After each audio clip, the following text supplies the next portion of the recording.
Call the meeting to order for the Wicomico County Council Legislative Session 2026-07 for April 7th, 2026. We have with us tonight Pastor Greg Carlson from the Park Seventh-day Adventist Church for the invocation. Pastor, if you would like, you go to the podium, and I think you already know the routine, right? Dear God, amen, right? Thank you very much. Thank you, Mr. President. I'm happy to inform the council that Hands and Hearts Ending Homelessness had another successful year and are in the midst of closing this week. John's own sister is one of our two kitchen managers, and they do a fantastic job feeding the men, and so we're doing what we can. We thank the county for your support, and especially your police officers. A couple of them are my neighbors, and it's great to have them. So my wife put your sign in my yard. So. I will. Let's bow our heads. Father God, we thank you for the opportunity to come together as a group of men and women with a combined goal of making Wicomico County a better place. We thank you for the wisdom in this room, for the gifts, the insights, and we just pray tonight as they go through the agenda that you would lead and guide and direct, give clarity, give wisdom, give creative thinking, Lord, and may there be a unified effort where possible, and agreement to disagree where not possible, and may the final outcome be a peaceable and a better place for all of us to live. Lord, we face challenges often, and we thank you that we still live in a free country where we can come together and discuss and debate and work together and see democracy happen. Lord, bless us now with your presence, we pray. In Jesus' name, amen. Amen. Thank you very much, Pastor. That's very good. If we could stand for the Pledge of Allegiance, please. Thank you. Pledge allegiance to the flag of the United States of America and to the republic for which it stands, one nation, under God, indivisible, with liberty and justice for all. Entertain a motion from council to approve the consent agenda. So moved. Second? Second. Any discussion or corrections? Seeing none, all those in favor say aye. Aye. Opposed? Motion is carried. Excuse me, Ms. Early. Sorry. Oh, no, we're right. We're right. We have two consent agendas. Thank you. Consent agenda is approved unanimously. Entertain a motion from council to adjourn from the Wicomico County Council and convene as the Urban Services Commission. So moved. Second. Second. Discussion. All those in favor say aye. Aye. Opposed? Motion is carried. Entertain a motion from council to approve the consent agenda for the Urban Services Commission. So moved. Second. Second. Any discussion or corrections? Seeing none, all those in favor say aye. Aye. Opposed? Motion is carried. The Urban Services Commission consent agenda is approved unanimously. Entertain a motion to adjourn as the Urban Services Commission and reconvene as the Wicomico County Council in legislative session. Moved. Second. Second. Discussion? All those in favor say aye. Aye. Opposed? Motion is carried. We're adjourned as the Urban Services Commission reconvenes as Wicomico County Council. Good evening, Mr. Benson. How are you? Good evening, Mr. President, Council. First item on the agenda is a public hearing and second reading on Legislative Bill 2026-03. It's an act to amend Chapter 200 of the Wicomico County Code titled Subdivision of Land, Article 1 titled General Provisions, Section 200-4 titled Term Defined, General Requirements to amend the subdivision regulations to remove the set-aside requirement for minor subdivisions in agricultural rural zoning district. This is here tonight again for a public hearing, and we have Tracy Taylor and Mr. Andrew Illuminati from here tonight, should there be any questions. Thank you, Mr. Benson. At this time, we open the floor for a public hearing on on Legislative Bill 2026-03. If you have any comments you'd like to make in regard to this specific legislative bill, come to the podium, please. State your name, your county of residence, and your concerns. Yes, sir.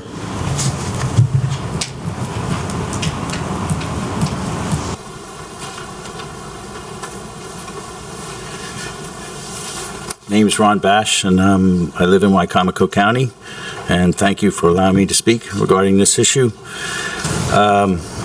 Lived with my wife on 71.5 acres of land in Wicomico County for the last 28 years.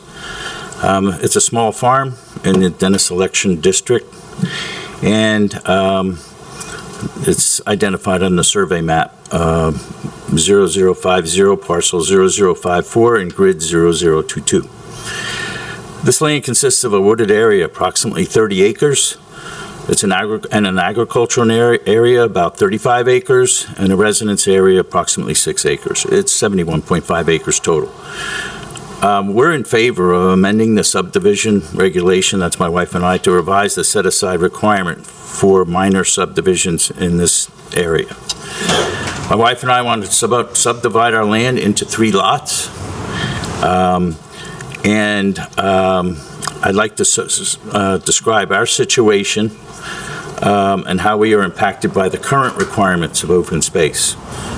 On January 18th, I attended a meeting of the Planning and Zoning Commissions where I received approval to subdivide the land into 3 parcels. And those 3 parcels have our current, one of the parcels has our current residents existing on it. Each lot we created was tested and found to meet the lot creation requirements of on-site water, sewer, in our case it's a septic system, and a frontage abutting a publicly maintained road.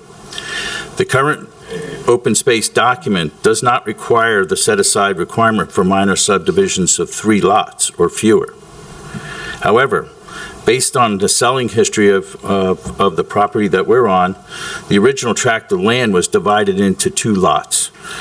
One that we own, 71.5 acres, and the property owned by another party. When we decided to subdivide our land into 3 lots, 4 lots were created because of that history.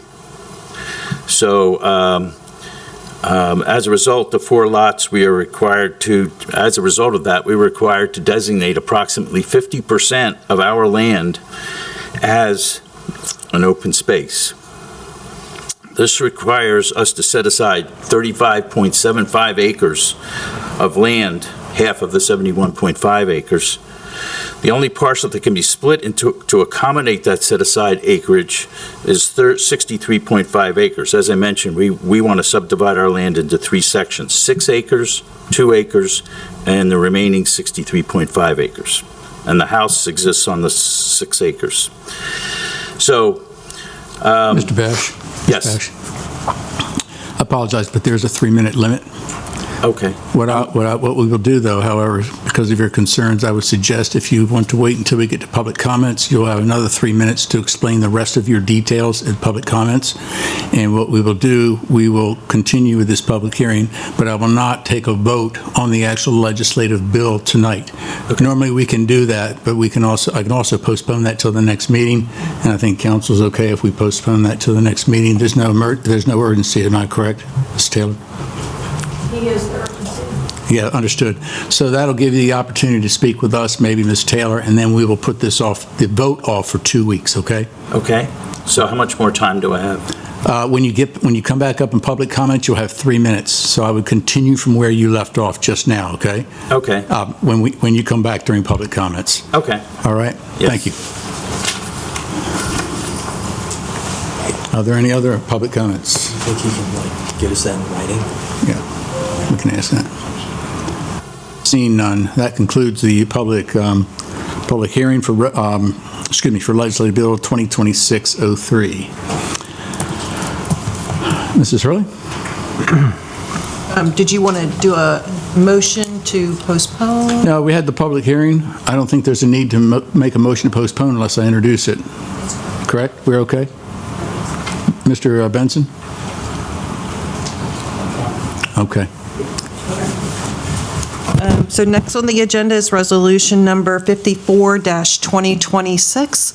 This is approving a permanent easement between Wicomico County, Maryland and the city of Salisbury on 404 Waverly Drive for the purpose of installation of an electric generator and equipment.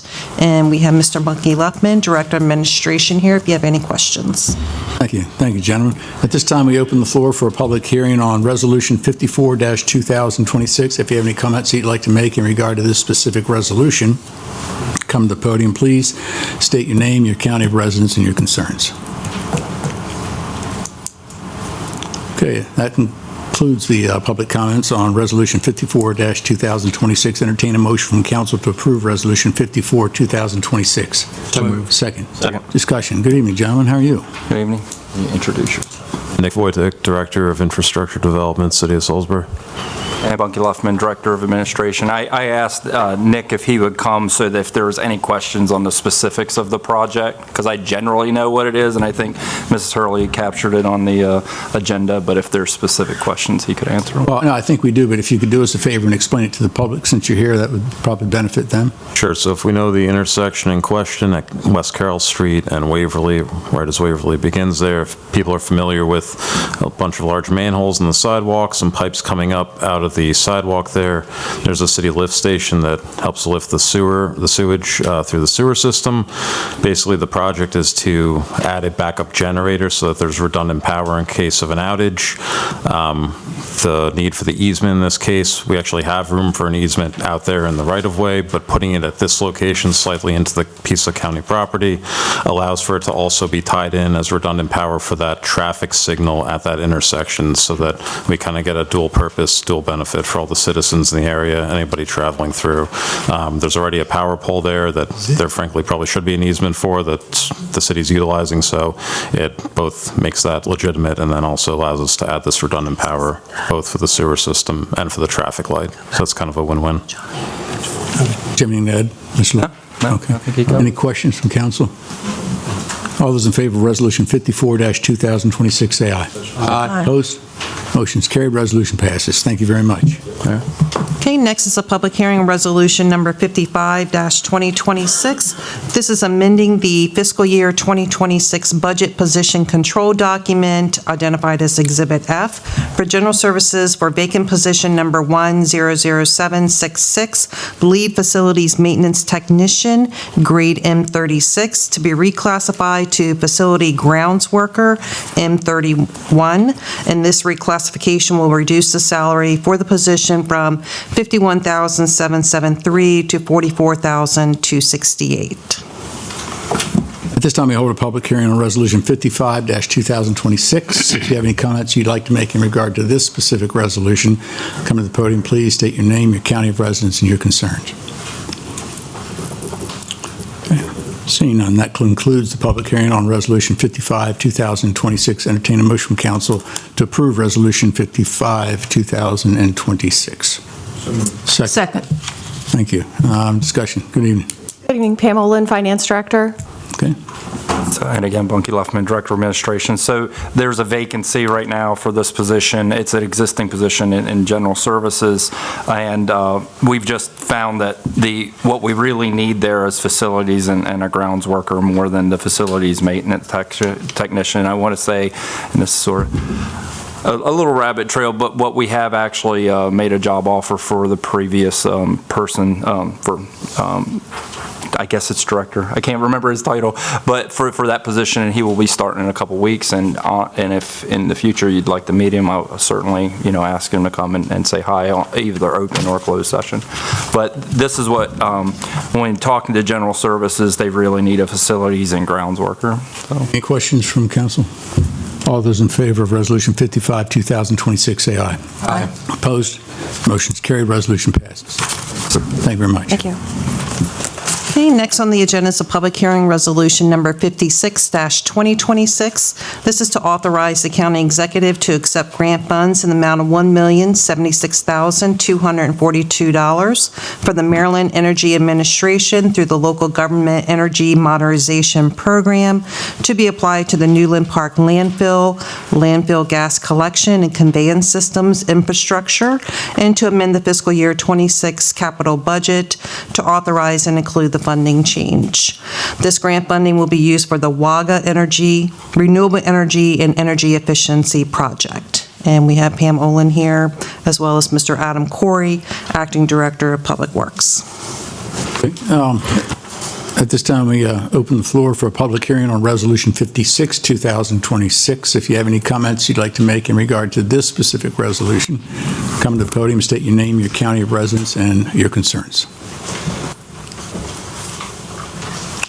That concludes the public hearing on Resolution 56, 2026. Entertain a motion from council to approve Resolution 56, 2026. Second. Second. Discussion, questions? Shakur, did you want to Yes, sir. elaborate on any of this? Yeah. Good evening, Adam Corey, Acting Director of Public Works. Thank you for Ms. Pam Olin, and Ms. Lori Carter is also in the audience too, and I think it's very important that she be recognized in this because Lori, as our grants administrator, has really been a godsend to us in the Department of Public Works of getting us on track with finding these pots of money. Ms. Carter, would you want to come up? I know you're shy. Yeah, I'll try to talk coming up here. But yeah, this is a big deal for the Newland Park landfill in our future, not only as it pertains to our fiscal solvency, but also for the fact that this helps us get into compliance with the new EPA and MDE mandated rogue emission, atmospheric emission standards with the WAGA project. Now, when we met at MACO last summer to meet with LGEM, the representatives from Maryland Energy Administration, you know, the pot of money in the earmarked dollars, if you want to say that were spread across the state. When the grant process started going through, we were expecting somewhere more closer to $2 million. And the pot for Wicomico could have been up to 3.2. The state, I guess a good thing for all of the state, but they got more requests than they had money for out of $60 million to go across the state. So we did not get the 2 that we wanted. We got 1.076. Not to be dismayed. The good news is we still have bond dollars. Pam can explain that a little bit better out of the 10.5, 10.8, I believe it was. I might be completely wrong on that. Got a lot of numbers in my head. But because Cell 7 came in under our estimates for construction, we can utilize existing dollars to supplement what we did not receive in the grant to get the project. I guess my question would be, Ms. Carter, does the $1.07 million cover your salary? Mr. Cannon, I like you. Would you like to elaborate on how you made this all happen? Well, I believe he just did. We had a meeting in August at Wicomico. We met with all of the state, and we pretty much discussed the project in length. They loved it. They wanted us to actually submit, and away we went to get the job done. Well, it's really good because the first thing you always ask yourselves when you're hiring employees is it going to pay off, you know, especially with a grant writer. Yeah. Say, well, we really think it's going to happen. And of course, you haven't been here that long. And that's a good number. Well, let me throw one out there just to whet your appetite a little bit more. We've talked about dredging is always a big conversation with Public Works. Yesterday, under your leadership, Ms. Lori Carter, submitted a application to the Roots for Resilience Living Shoreline, the one I've been talking about for a while now. I was working with U.S. Fish and Wildlife Service, DNR, and the rest, and that's for almost $12 million. $12 million, yeah. Yeah. So we're looking pretty good about that. Go ahead, Pam. So, as Adam stated, this was not the full amount that we were expecting, but we do have bond funds left over from previous bonds issuances, and there is language in the bond as long as it relates to an upgrade or a building of a new cell. These meet the requirements of our bond, so we don't have to modify anything associated with our bond, and we can use those funds to make the rest of the project happen. Questions? Dave? Adam, it's been some time since you presented the Wagga Box concept, and the revenue that was described, this revenue is outside of what I'll call the routine, or if you can remind us, what was the revenue? So once WAGA's up and running? Yeah. Sure. So currently our gas to energy provider partnership with Archaea Energy simply takes just our methane that's within the explosive limit and burns it for electricity production. It gets us about a $50,000 a year lease, and that's about it. Put some back into the grid, but it's not really much of a boon for us. The other thing is because Archaea Energy only wants to take our methane, we have to now, under the new set of regulations, control non-methane volatile organic compounds. So we need to put a higher rate of vacuum on our landfill, more radius of influence per well, really draw it down so we're not getting releases of other, concerns into the environment. That partnered with the concept of WAGA. It all came together very fortuitously. And WAGA says, we want to take all your gas, we want to cryogenically distill out the methane down to a pipeline quality gas, and then put that into the utility. Chesapeake Gas, Eastern Shore Gas, whatever. And then that, because it's a renewable resource from a waste product, we get the RIN value, the market value off of those shares that people have to buy for carbon offsets. Which is the main source of... That's the main source that we're looking for the financial solvency in the future. I just want to make, this grant is completely aside from that in addition to... Correct. Yeah, this grant just helps us put in the wells, upgrade the well systems. Right, which you have to do that to get... We have to do that to be able to do the WAGA. We have to have this part done to be able to then have WAGA then do their part. Yeah, I remember the new vacuum field or the new well field, whatever. Yeah. Okay, thank you. Yes, sir. Questions? Okay, any comments? Seeing none, all those in favor of Resolution 56, 2026, say aye. Aye. Opposed? Motion is carried. Resolution passes unanimously. Thank you very much. Thank you. Okay, next for your consideration is Resolution Number 57-2026. This is to designate a retirement plan administrator pursuant to Article 9 of the Retirement Plan for Employees of Wicomico County and the Board of Education of Wicomico County. And we have Mr. Bunky Luckman, our Director of Administration, to go over this request. Good evening again. Bunky Luffman, Director of Administration. I've brought Katie from HR. Katie, Benefits Manager. Thank you. Entertain a motion from council to approve Resolution 57, 2026. Second. Second. And discussion. Thank you. Go ahead. So the plan administrator is an important position because without it, our human resources has to go, if there's a question on the plan, they have, their first call isn't to the plan administrator, it's to the law firm of Smith & Downey, so that creates an expense. Historically, and precedent is that we would have a plan administrator in human resources. And it also creates efficiency in the process where if there's a question from a retiree or employee, either the person in HR or the plan administrator is able to get back to them quicker than going to the attorney, the pension attorney. So that's sort of a overview of why I think it's in best interest of the county to appoint Lisa the plan administrator, but certainly if you have any questions on the duties and things like that, a plan administrator, Katie's well versed in that. Any comments you'd like to make? I agree with what Bunky said. For efficiency processes, it makes sense, I believe, to have one in the HR department as designated signer if there was ever a question on one of our applications on a process, if someone qualifies for a benefit, what benefit they qualify for.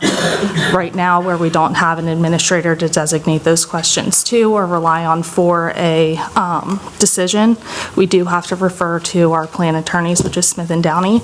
That is a costly expense, even for just an email question. So again, for those fiduciary reasons, it does make sense to have one here as the county to designate as well.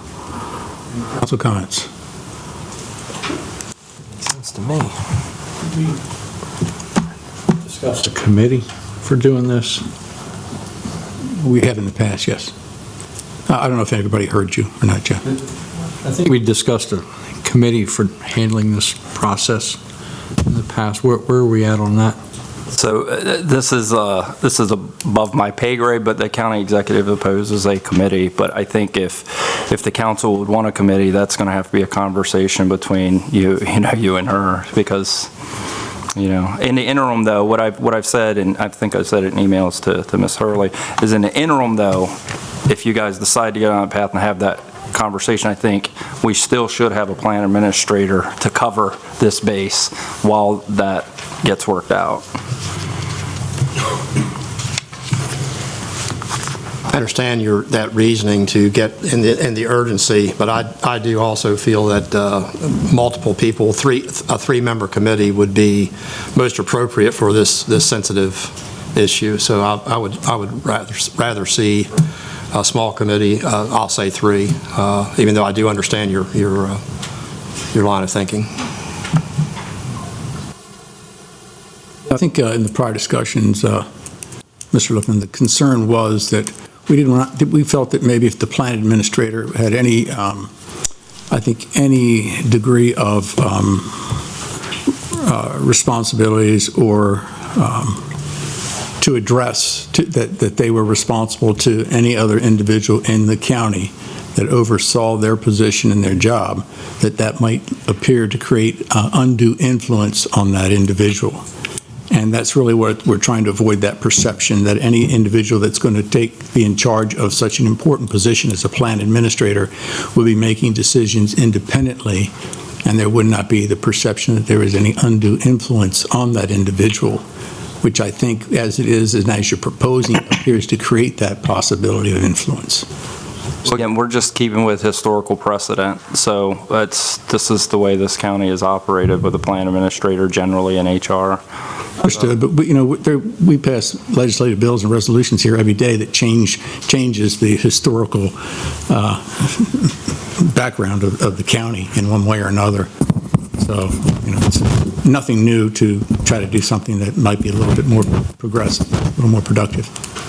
So, Joe? In the beginning, we had a 90-day temporary person from the Board of Ed. Is that? There was a person from the Board of Ed that filled in until we had a Director of Human Resources. And the thought was then Director of Human Resources, going back to precedent, would become Plan Administrator. So if there's a concern now over the pension plan, who handles it? Well, Katie would be the first stop, and if she has a question, then it has to go to the attorney.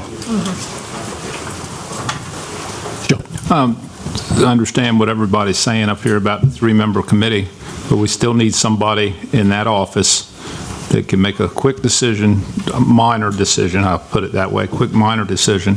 So I would suggest we move forward with this and then work on putting a committee together. I guess the question there was, how would you undo it, Joe?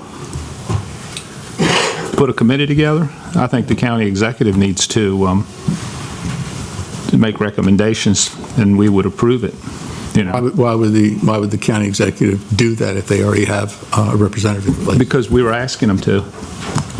That's what Jeff and is saying, that we need a committee. So we asked over maybe 2 months ago, and we still haven't moved any further. And Mr. Luffman shared with us that the executive has no intentions of doing that. Maybe we need to do it ourselves then. We can't. We don't have. So if we don't move forward with putting an administrator, we don't have an administrator or a committee. It's going to be up to the executive branch to solve that problem. Yeah. We'll be glad to have another discussion. Well, I think she's trying to do that right now with putting an administrator in charge. So. Any other comments? Seeing none. All those in favor of Resolution 57, 2026, say aye. Aye. Opposed? Nay. And Shinny? Aye. Chair votes nay. It is a 3-3 tie. That means Resolution 57, 2026 does not pass. Thank you very much. Thank you. Next is Resolution Number 58-2026. This is to adopt an amended invocation policy for the Wicomico County Council. Mr. Benson and I met with a pro bono attorney that specializes in litigation for the similar case that we have regarding citing the Lord's Prayer. He did take a look at our invocation policy and has made one suggestion, and that's to the purpose paragraph at the very beginning, where it says, the purpose of this invocation policy is to provide an opportunity to, and what's being added is to invoke divine guidance through an invocation at legislative meetings, and so forth. So, Mrs. Hurley, hang on a second. Have you entertained a motion to approve? No, you have not. Entertain a motion to approve Resolution 58, 2026. Second. Ms. Hurley, are you saying that, is there any further amendments necessary beyond just passing this specific resolution? No. Okay. Joe? We have nothing in here in case, like we had a couple meetings ago where somebody doesn't show up. Should not we have something put in here that we'll just ask for a moment of silence? Should not that be in this law?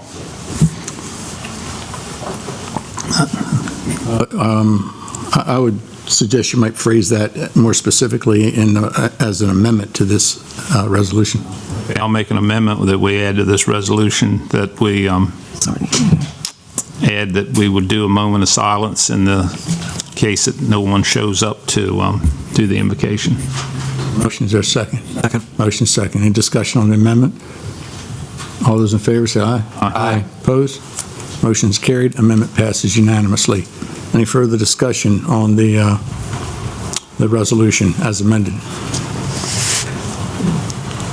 Is that enough for you to work with, Mrs. Hurley? Yes. Thank you. All those in favor of Resolution 58, 2026 as amended, say aye. Aye. Opposed? Motion is carried. Resolution 58, 2026 as amended passes unanimously.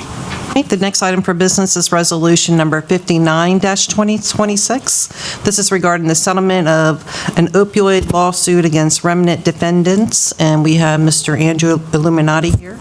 Good evening, Andrew Illuminati, Department of Law. Thank you, Mr. Illuminati. Entertain a motion from council to approve Resolution 59, 2026. Second. Second.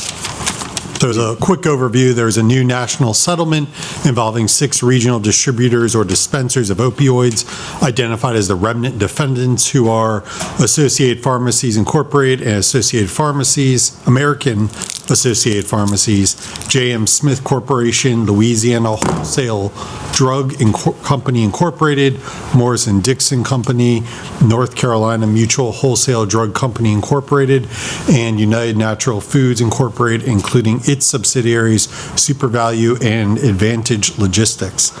These settlements will pay a combined sum of $97,625,000 to settlement participants to be used or for approved opioid remediation purposes. Unlike prior settlements, however, this collective settlement does not include the state's attorney generals or any amount allocated to a state.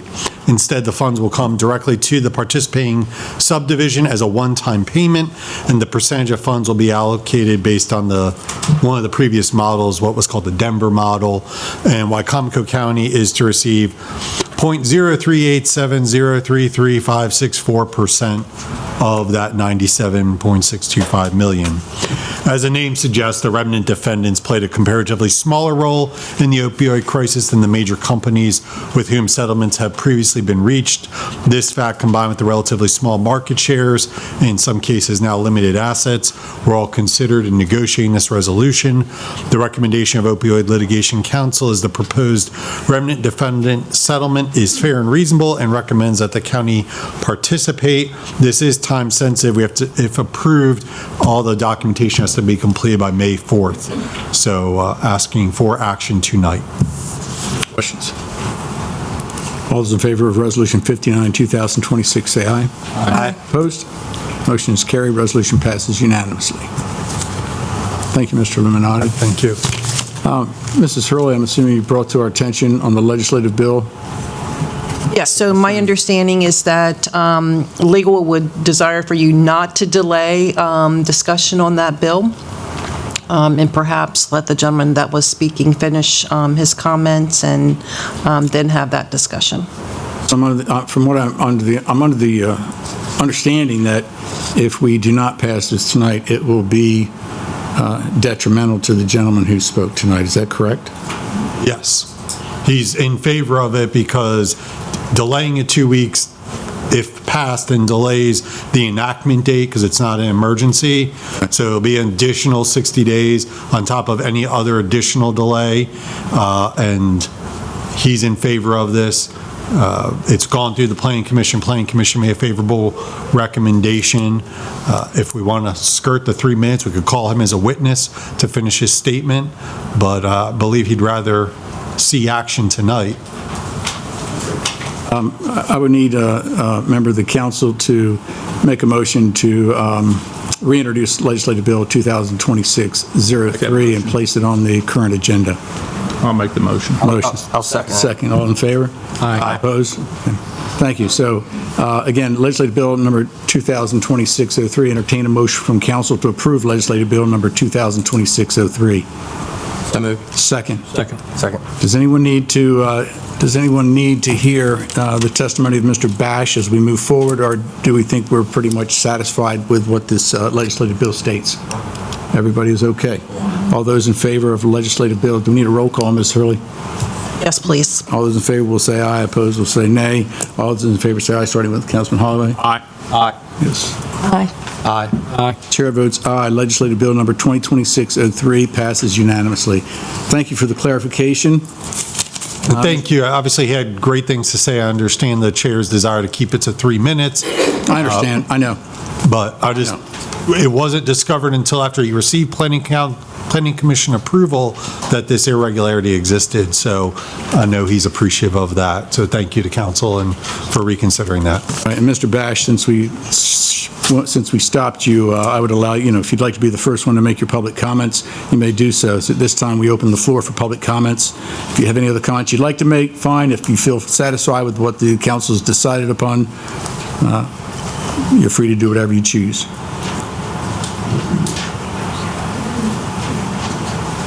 Thank you, Andrew. Thank you.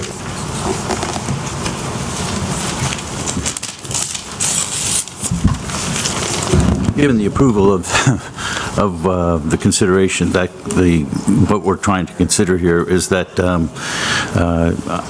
what I need to say is very just brief. I want to thank you for passing that. I do have a small point that I wanted to bring out, and that is these all small farmers who are in the area may be subjected to that same type of requirement, would have been subjected to that same kind of requirement. And we border the Nature Conservancy, which is approximately 10,000 acres of land. To set aside 50% of our land, which is 71.5 acres, is kind of insignificant.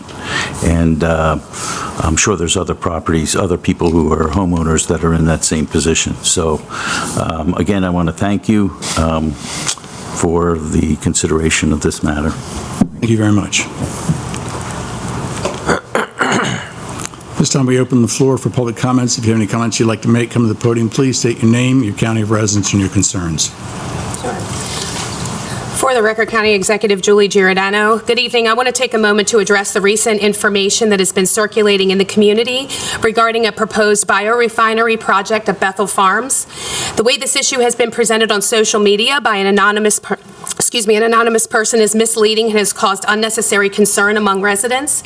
To be clear, there is no approved project, no permitted facility, and nothing moving forward at that location. The property in question is zoned A1 agriculture, where a biorefinery is not permitted, is not a permitted use under our current zoning laws. That alone makes the claims in the circulated post inaccurate. What actually occurred is much different. Acting Director of Public Works Adam Corey submitted a letter of support for a grant application in partnership with Morgan State University through the Maryland Energy Administration. This letter does not approve or authorize any project. It simply expresses interest in exploring a potential concept focused on conveying non-recyclable waste into a usable energy product. As outlined in the letter, this was a concept that the county found interest in. Any involvement by the county would require a future agreement and future evaluation, and importantly, all details still needed to be worked out. There has also been no lack of transparency. This concept and the letter were both presented publicly by Mr. Corey in multiple meetings.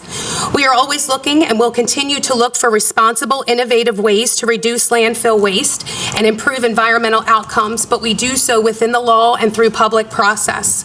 I would encourage everyone to rely on complete and accurate information. Misinformation only creates confusion and unnecessary fear in our community. Thank you. Thanks, Giordano. Good evening, Council. Holly Ortel, Wicomico County resident.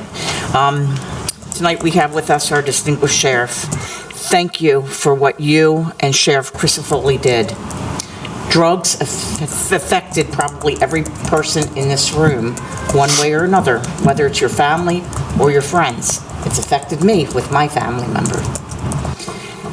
Thank you, Sheriff Lewis. They took the largest drug bust in the history of Maryland, right here on the Delmarva, and they stopped it. They put an end to it. Millions of dollars worth of cocaine off of our streets from these thugs. Now, I pray to God that our judicial system, our judges, I know our state's attorney is going to fight like the Dickens for us, because she always does. And I pray to God that these people never see the light of day, because they have caused havoc for so many people. So thank you, and thank you, Council. Mr. Ortello. Evening, folks. Joe Venosa, District 7. Yeah, first, just to address the elephant in the room, wonderful job again today, sir. It was a tremendous event, and I have never seen what $4 million of cocaine looks like until now, so thank you for the opportunity for that. And thank you, it's off the street, because again, I think we all would agree getting these kinds of drugs off of our streets and away from our kids, our homes, our youth especially, is more important than ever. I'm actually here not to talk about narcotics, as it were, but a little bit different issue that does affect families, because this has come up recently, especially as we deal with increasing high costs of living for our families. I'm a historian by trade, which means I love documents. And one of the things that I came across recently was a 2010 study. It was done by the Municipal and Financial Services Group, and it was regarding a tax differential here in Wicomico County. And one of the things that has come up increasingly as I talk with neighbors and friends, as we talk about public policy, is the importance of affordability. We remain one of the only counties in Maryland without a substantial tax differential agreement between the municipalities and Wicomico County. And this is really important when you consider the fact that roughly 40 to 45% of our county's population live within municipalities. As we deal with affordability, as we deal with these issues that families are struggling with, increasingly high energy bills, obviously, I think now is the time to fully look at and consider the importance of a tax differential. Now, I realize this might not be an issue that current council can address given the time frame, but I would like to put this out to all people currently running for office in the future. I would implore you to think about signing a pledge for a tax differential, regardless of the district that you're running for or the office that you're running for. While it affects my district, District 7, proportionally a bit more than others, about 5 of the 7 councilmatic seats have a substantial minority or majority of residents that this would apply to, particularly if you live in Salisbury, Delmar, and especially Fruitland. So it's something I think we should have a conversation about. I'm glad people that are beginning to seek public office are here in these meetings more and more, because it's something that we need to have a conversation about, because our affordability is something that is increasingly out of reach. So please consider that. If you want a copy of the study, I will circulate it later, but this again was done in 2010 for our county. So this has been on the books for 16 years. I think it's time we address it. We can actually see what it would actually lead to. So thank you for your time. Thank you, Mr. Venosa.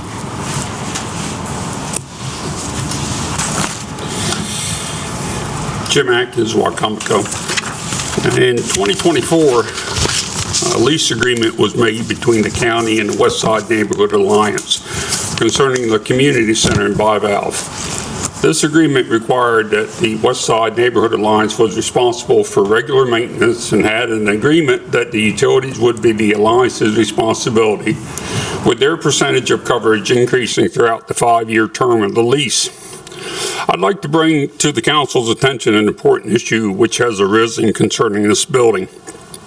In the CIP for fiscal year 26 through 30, there was mention that the roof was in need of attention, and there was $100,000 in the CIP for repairs in 2029.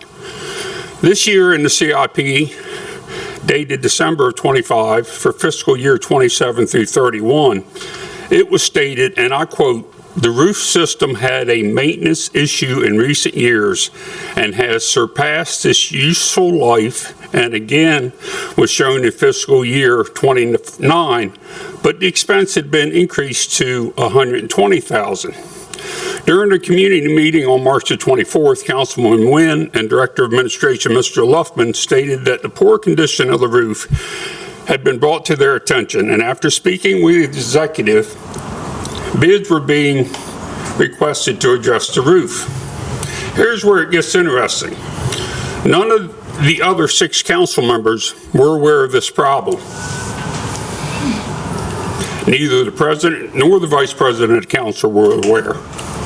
There's nothing in the budget to address this problem. The executive stated she had emergency funding which would provide for the repair. Well, the emergency funding request has to come before the council, I believe, to be approved. Yet the council has no knowledge of it. How much is the repair costing? Apparently, according to the sources that have had contact with the executive's office, she plans on bringing this topic up to you on the April 21st agenda. Although I have many issues with the way this was handled by the executive's office and a council member, please get the information needed to get this roof repaired, completed as soon as possible, and be prepared to vote for this on the 21st. If the roof is not repaired immediately, the cost of repairs will multiply as other repairs become necessary, including replacement of a hardwood basketball floor.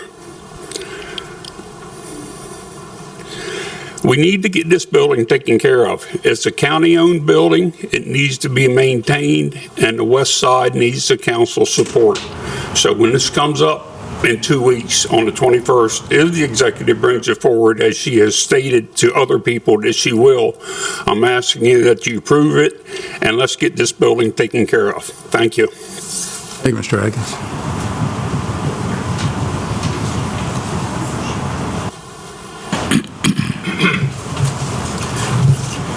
Joe Schiaffino, Salisbury. Ben Franklin, during discussion of the Declaration of Independence, said, "We must indeed all hang together, or most assuredly we'll all hang separately." And that's good advice that we should all take to heart. There are two battles going on by residents that may not affect all of us, but we should do everything we can to support them. We had the biorefinery where the residents, they won in court. It's been appealed. I'm confident they're going to win again, but it's getting dragged out. And if they lose that, then a biorefinery can be coming to a neighborhood near you.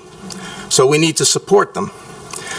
Another instance is this DAF tank on Porter Mill Road that's affecting residents. What I want to discuss now is the contrasting way that the county addressed the residents affected by this.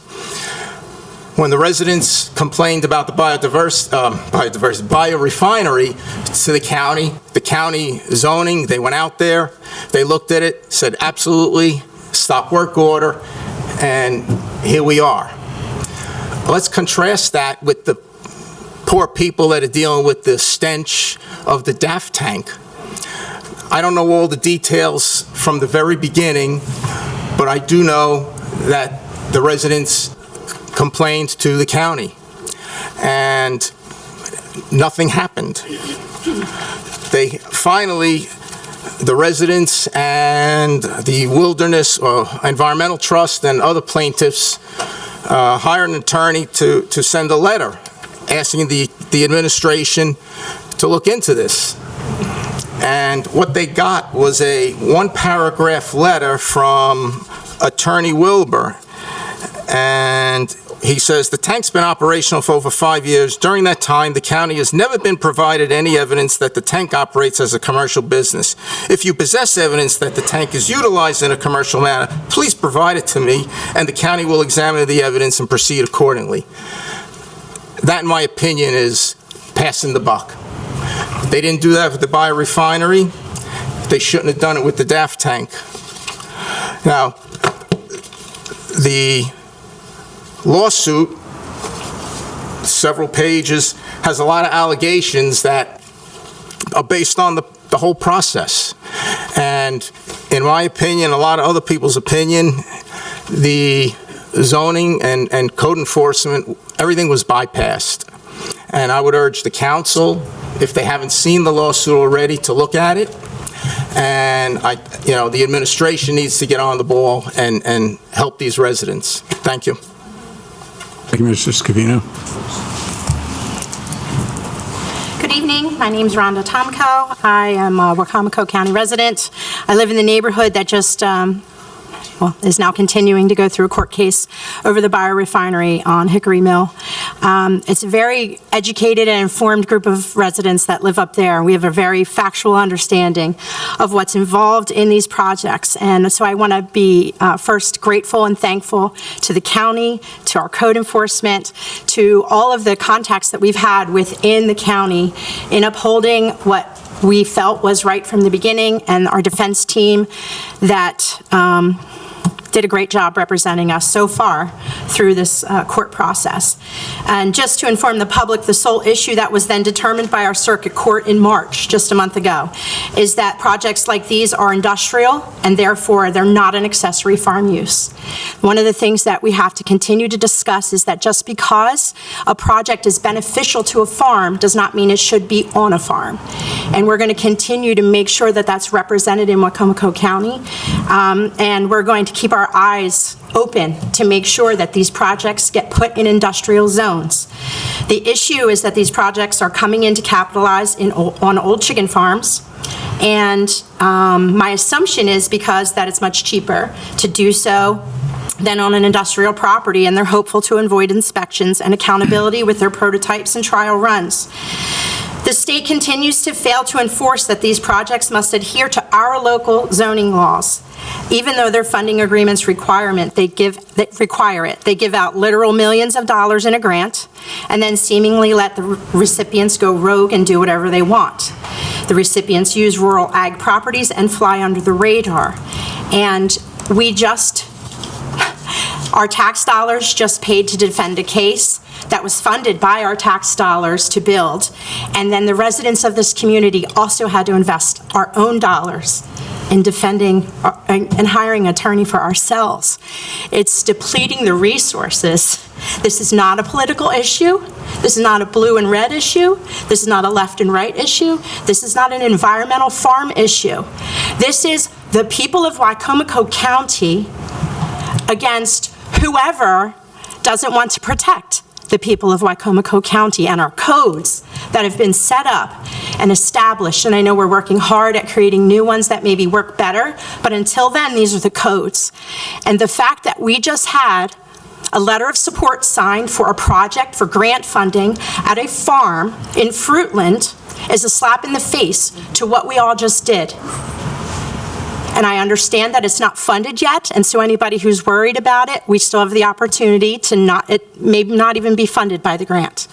But we need to be paying attention to what they're trying to do with our farmland and protect it. Thank you. Thank you.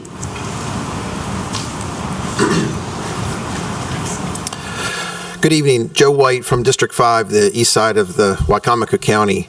I've seen a lot of positive news come out of the county the last few months, and I want to share that from a perspective of what happens when we can go down the right path of transparency and working together. I attended the March 24th, 2026 Parks and Rec Commission meeting. At that meeting, Director Steve Miller offered many projects, whether they on the west side of Salisbury, the east side over in Delmar, many projects throughout the county that are moving along, many of them funded by grant funding. I also had a chance to listen to about the WAGA work sessions that we had back in the winter, and then you hear tonight about a $1 million grant, and the public's been informed on those, and there's a lot of positive news. And sometimes we come to these meetings and we talk about what's not going right. There's another opportunity, and I want to talk about that, and that's with the West Side Community Center. It's a fact that is actually the only gymnasium in this county that's county-owned that the public can rent. I run a youth sports program out of Pittsville, have for several years, and Hebron as well. We work very hard to get into the schools. They're done with the Board of Education, but there's a lot of hoops to jump through.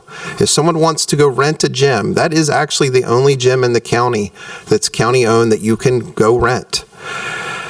And a couple things were brought up at their meeting back in a little over a week ago.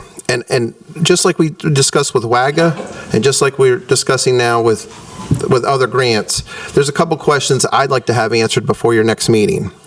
If the roof has to be funded with emergency funds, does that not have to go through council approval? And if the roof is leaking profusely now, is it potentially getting worse before you have a chance to look at it? Is it been repaired?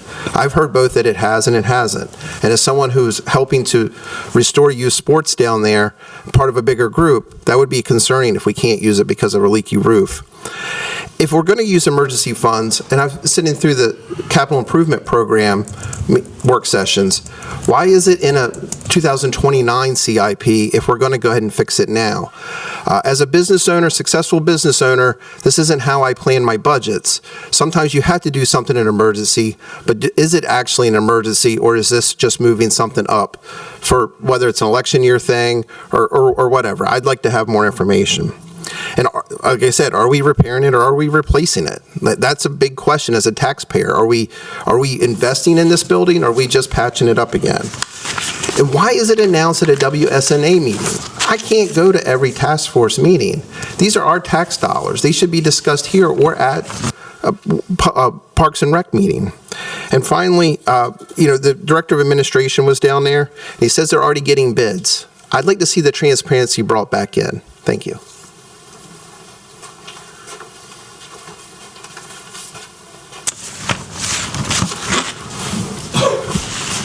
Mike Goldberg, Wicomico. I don't have prepared comments, so I'll try to be coherent here as best possible. I want to talk about this prospective biorefinery in Fruitland. It's not a done deal yet, but clearly this was discussed at the March 11th Natural Resource Conservation Advisory Council meeting. It was discussed in the letter from Adam Corey dated February 26th. It is very site-specific. It cites a place where this facility will be ultimately built, or may be ultimately built, 16 miles from the landfill. It's actually not 16 miles, it's only 6 miles. So the executive is being very disingenuous in her assertion that the county is not going to be involved in this. They're not going to be involved in it directly. They'll be supplying the material that will be processed that would otherwise go into the landfill. I understand she's very highly motivated to do that because the landfill, the completion of construction on Cell 7 is more than 2 years behind schedule at this point and almost resulted in the closure of the landfill, which would be entirely unacceptable. But nonetheless, it's clear that there is a site that's picked out. It is privately owned, but it would accept the materials from the landfill. Now, what's the difference between this biorefinery and the existing one over on Hickory Mill Road? The difference is that over on Hickory Mill Road, they're only accepting materials coming from poultry farms. This prospective Fruitland biorefinery would be accepting materials coming out of the landfill. Therefore, the county would be deriving some benefit from that. So that is the motivating factor. To claim that this isn't going to happen, just because of the zoning, well, the executive stated in her Facebook video today that she didn't even know what the zoning was. That's an absence of due diligence. Obviously, from her comment tonight, she has since found out. But I don't necessarily believe that she cares about the zoning. We've seen the DAF tank situation where she has lent no material support to the poor folks who live around there. Don't forget Shadow Hills, where it was clearly a zoning violation. She even received a cease and desist letter from the city of Salisbury. She knew the zoning was wrong, tried to push it through anyway. I encourage everybody to go to Facebook, look at the Facebook post that the executive put out there today. There was a lot of mania involved there, and I don't think that she was being totally honest with any of us. So it's worth a look. It'll be very insightful. You'll learn a lot about the character. Thank you. Thank you, Mr. Goldberg.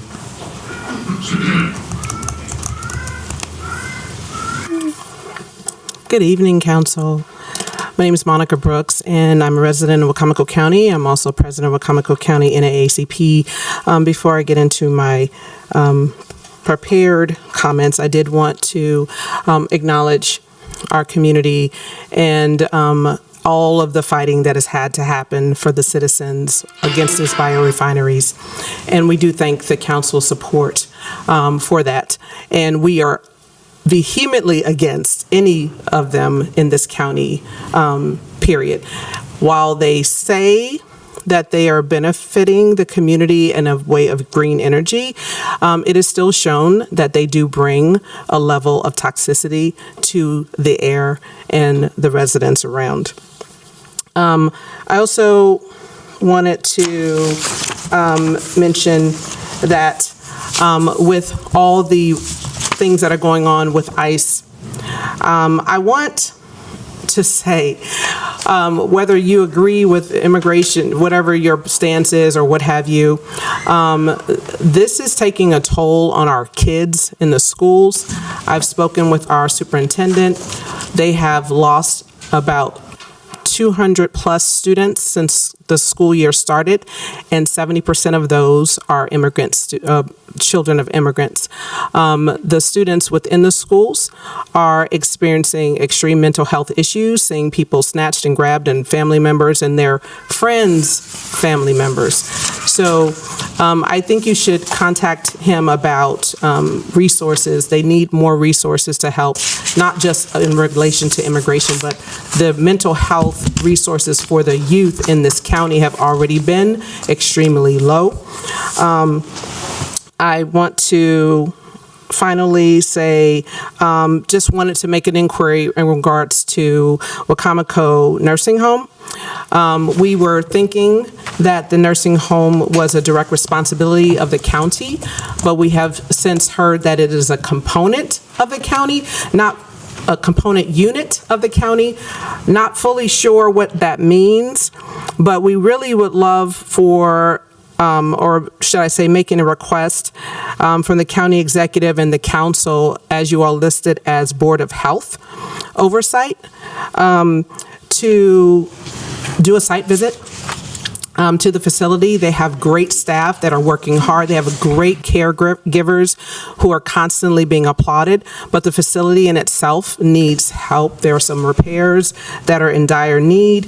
I know the county has given zero interest loans in the past to the nursing home, so perhaps you would reconsider that, having an in-person meeting with stakeholders, and then clarifying specifically the scope of the type of support that the county could or could not give to the nursing home, because it's a great historical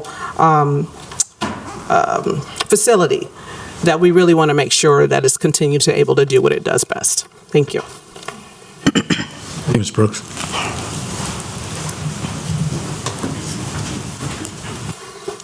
Good evening. I'm Mike Lewis, Sheriff from Wicomico County. I would like to say preemptively, before you go into a work session to consider pay raises for the men and women of the Wicomico County Sheriff's Office tonight, I would like to say I recognize the importance of what you do every single day as councilmen and women. I truly do. And I know you need to be pragmatic when it comes to many things that are being considered.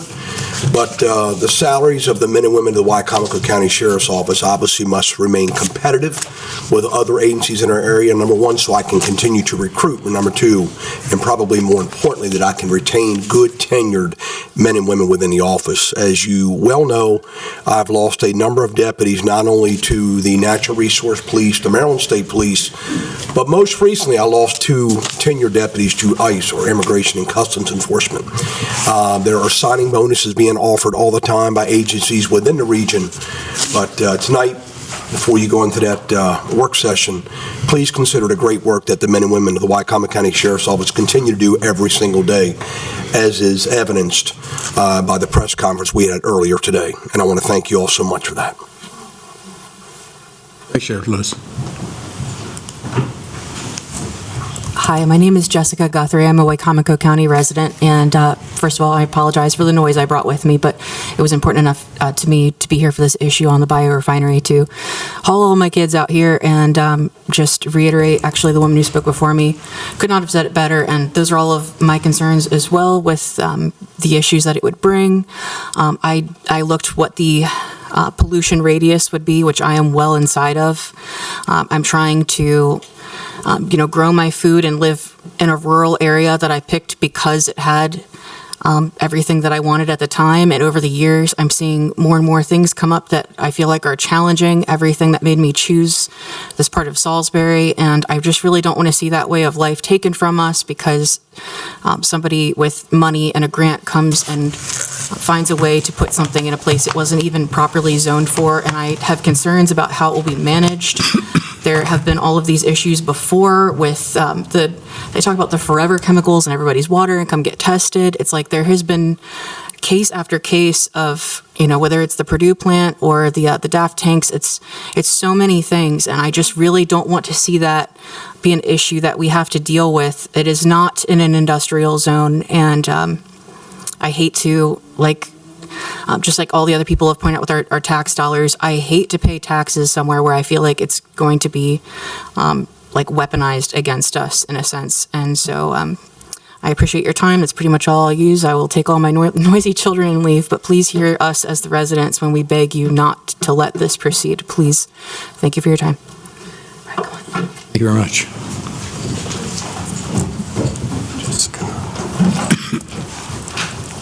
It got me. Good evening. Jamie Dykes, State's Attorney and resident, of course, of Wicomico County. I recently drafted and published an open letter warning many, I don't think I need to warn this group, but warn the many of the public safety issue that is law enforcement staffing. The vast majority of law enforcement officers do their jobs, risk their lives for all the right reasons to protect and serve. Those issues we see mostly political in nature from the national, state, and other jurisdictions are converging to affect public safety in a way that I would say is unprecedented, certainly in my 20 years doing this work. My purpose was to educate those who don't understand and commend the resolve of those that do. This body, along with the county executive, have, to the best of my knowledge, have always supported in the 8 years I've been state's attorney. I could count on you, and I know our sheriff could count on you. And we are grateful for your support. We don't have the same challenges here because the government of Wicomico County supports law enforcement, which is an ever increasingly difficult job. And that means that at the end of the day, it's harder when the sheriff can't staff his roles. It's harder for us to keep the public safe. So I appreciate your support and all you do. Thank you. Madam State's Attorney. Good evening, Mikkel Darlene, Wicomico County. First off, thanks to Sheriff Lewis and our state attorney. We appreciate all you do and thank you. And, also thank you to the lady who just stepped up before us and brought her kids, because I think that's such a wonderful example of what we need in this community. When me and my husband come, we often give up time with our kids in sports. Tonight there was a whole rearranging of everything to kind of be here, but I felt like it was that important.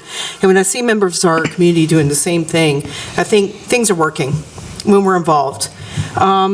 I'm mainly here tonight because what our community went through with Shadow Hills and Safari at the Quarry, I spent quite a lot of time getting to know the NRCAC, Natural Resource Conservation Advisory Committee. I now make an effort to be at every single one of them. I find them incredibly enlightening. The people on that committee are really knowledgeable. They have some really interesting perspectives, but I think that sometimes they don't have the perspective of the community.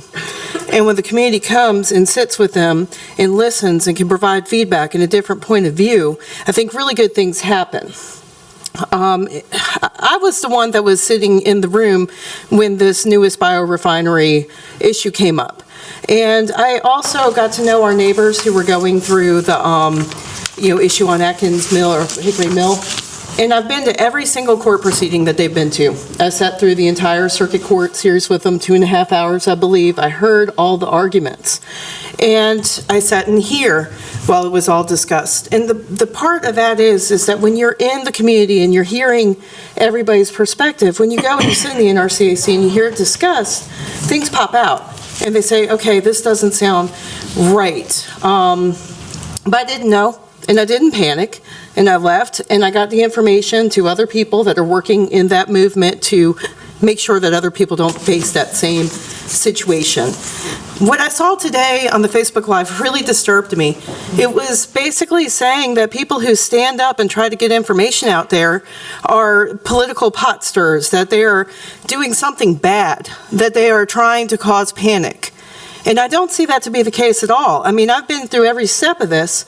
I've seen the communications. I've seen the people asking. I've seen the people filing Freedom of Information Acts when they don't get the information that they requested. I've seen them ask you guys. I've seen you guys say, we don't know what's going on. I've seen all the parts that happened before that post was made. And all that should be honored. That's the work of the community, coming together and trying to do something good to educate all of us at once. So, could we have some better communication? Could we not blame people that try to shine light on things that are a problem? That's what I'd really like to see. So thank you.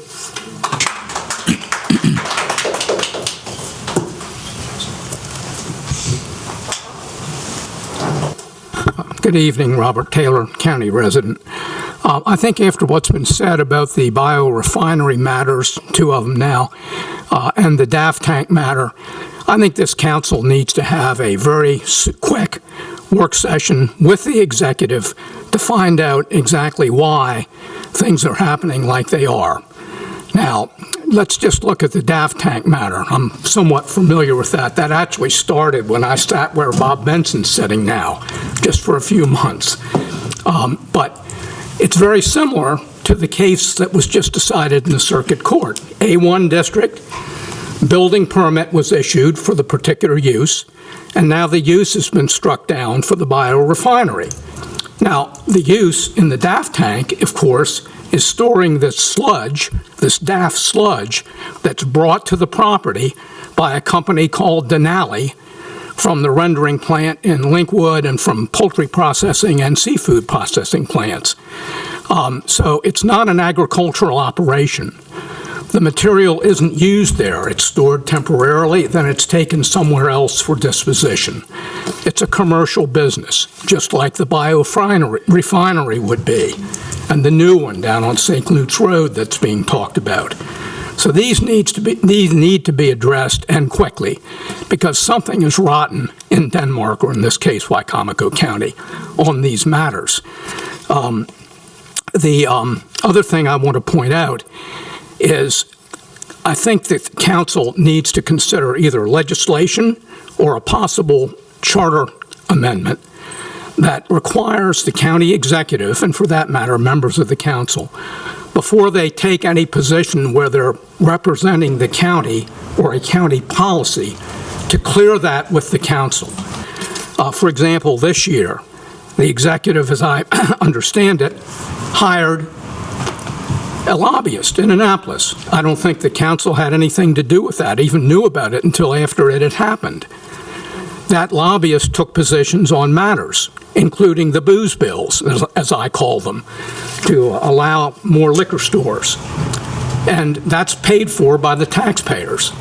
So that's a policy that's being made by the executive without any discussion whatsoever. And in the charter, that's not the job of the county executive. Nothing in the charter says that the county executive makes policy for the county. So this needs to be done. It should apply to the council, too. I'm going to be ecumenical about it. But get on it. We can do the amendment this fall in the general election. Thank you. Thank you, Mr. Taylor. Any other public comments?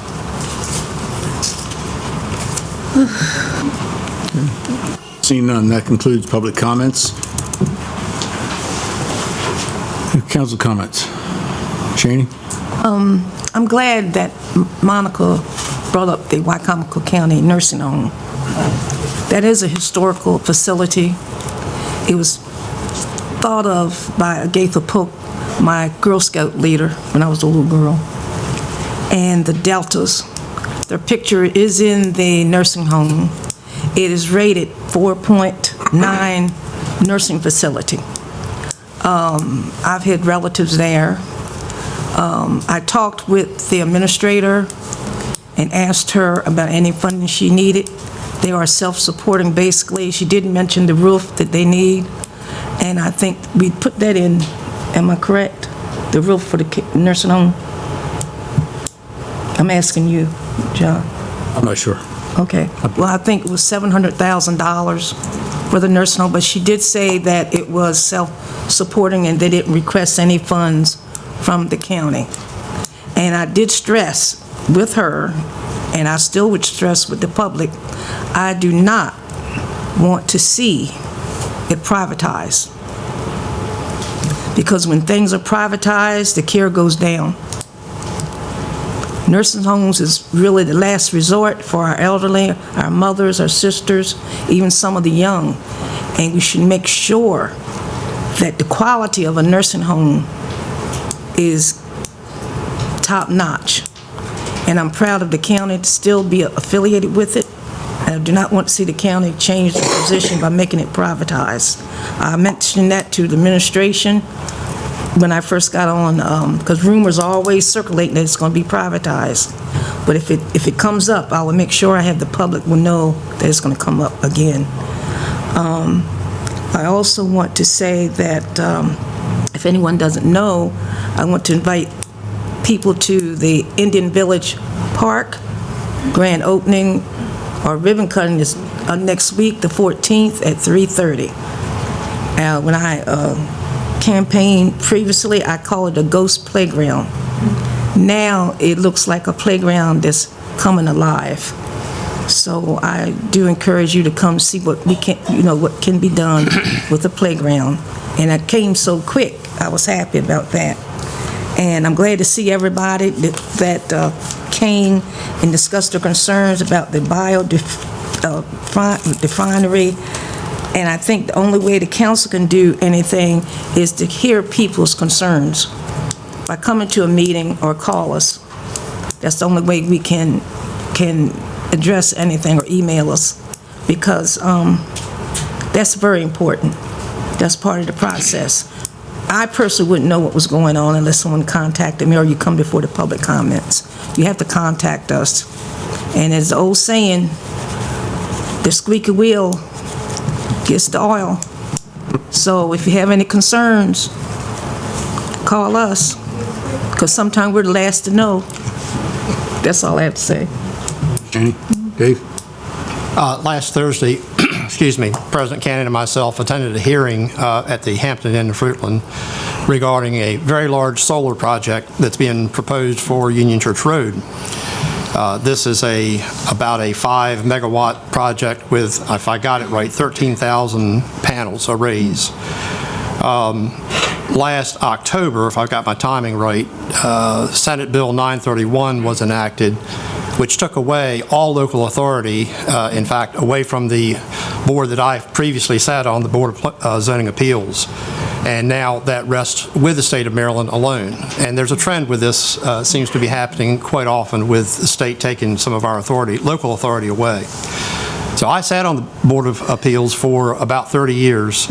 Don't ask me why, but I did. And we heard a lot of solar cases. We approved a lot of them. We imposed conditions that we thought were appropriate for buffering and whatnot, and we denied a few. So the way I like to say it, I think we did a good job. I think we called balls and strikes. So now it's in the hand of the state. And I think this one on Union Church Road is probably the first very large project, if not the first one that I know of, that the state of Maryland alone is going to hear and decide on this case. At the hearing, there's a single chief judge, and she will be the one deciding.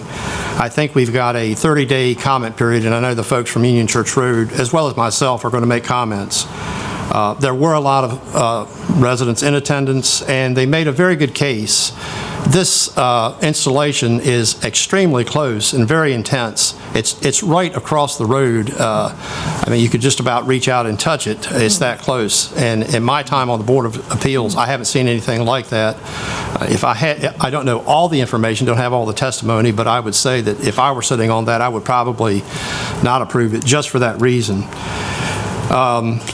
So very interested in hearing the outcome. I hope that the state sees it fit to listen to the residents. They did a great job. The state of Maryland is very anxious to achieve renewable solar objectives, I think by 2030. So I hope that they are not so zealous about reaching that goal as opposed to neglecting citizens' needs and practically overrun their intentions and their needs. So we'll see what happens, but I just wanted to make that statement generally. And solar has got a lot better places, in my opinion, than chewing up a lot of ag land, and that's just my personal commentary. But thank you. Jeff, that's right. Amen. Good evening, everybody. Nice to see a full house.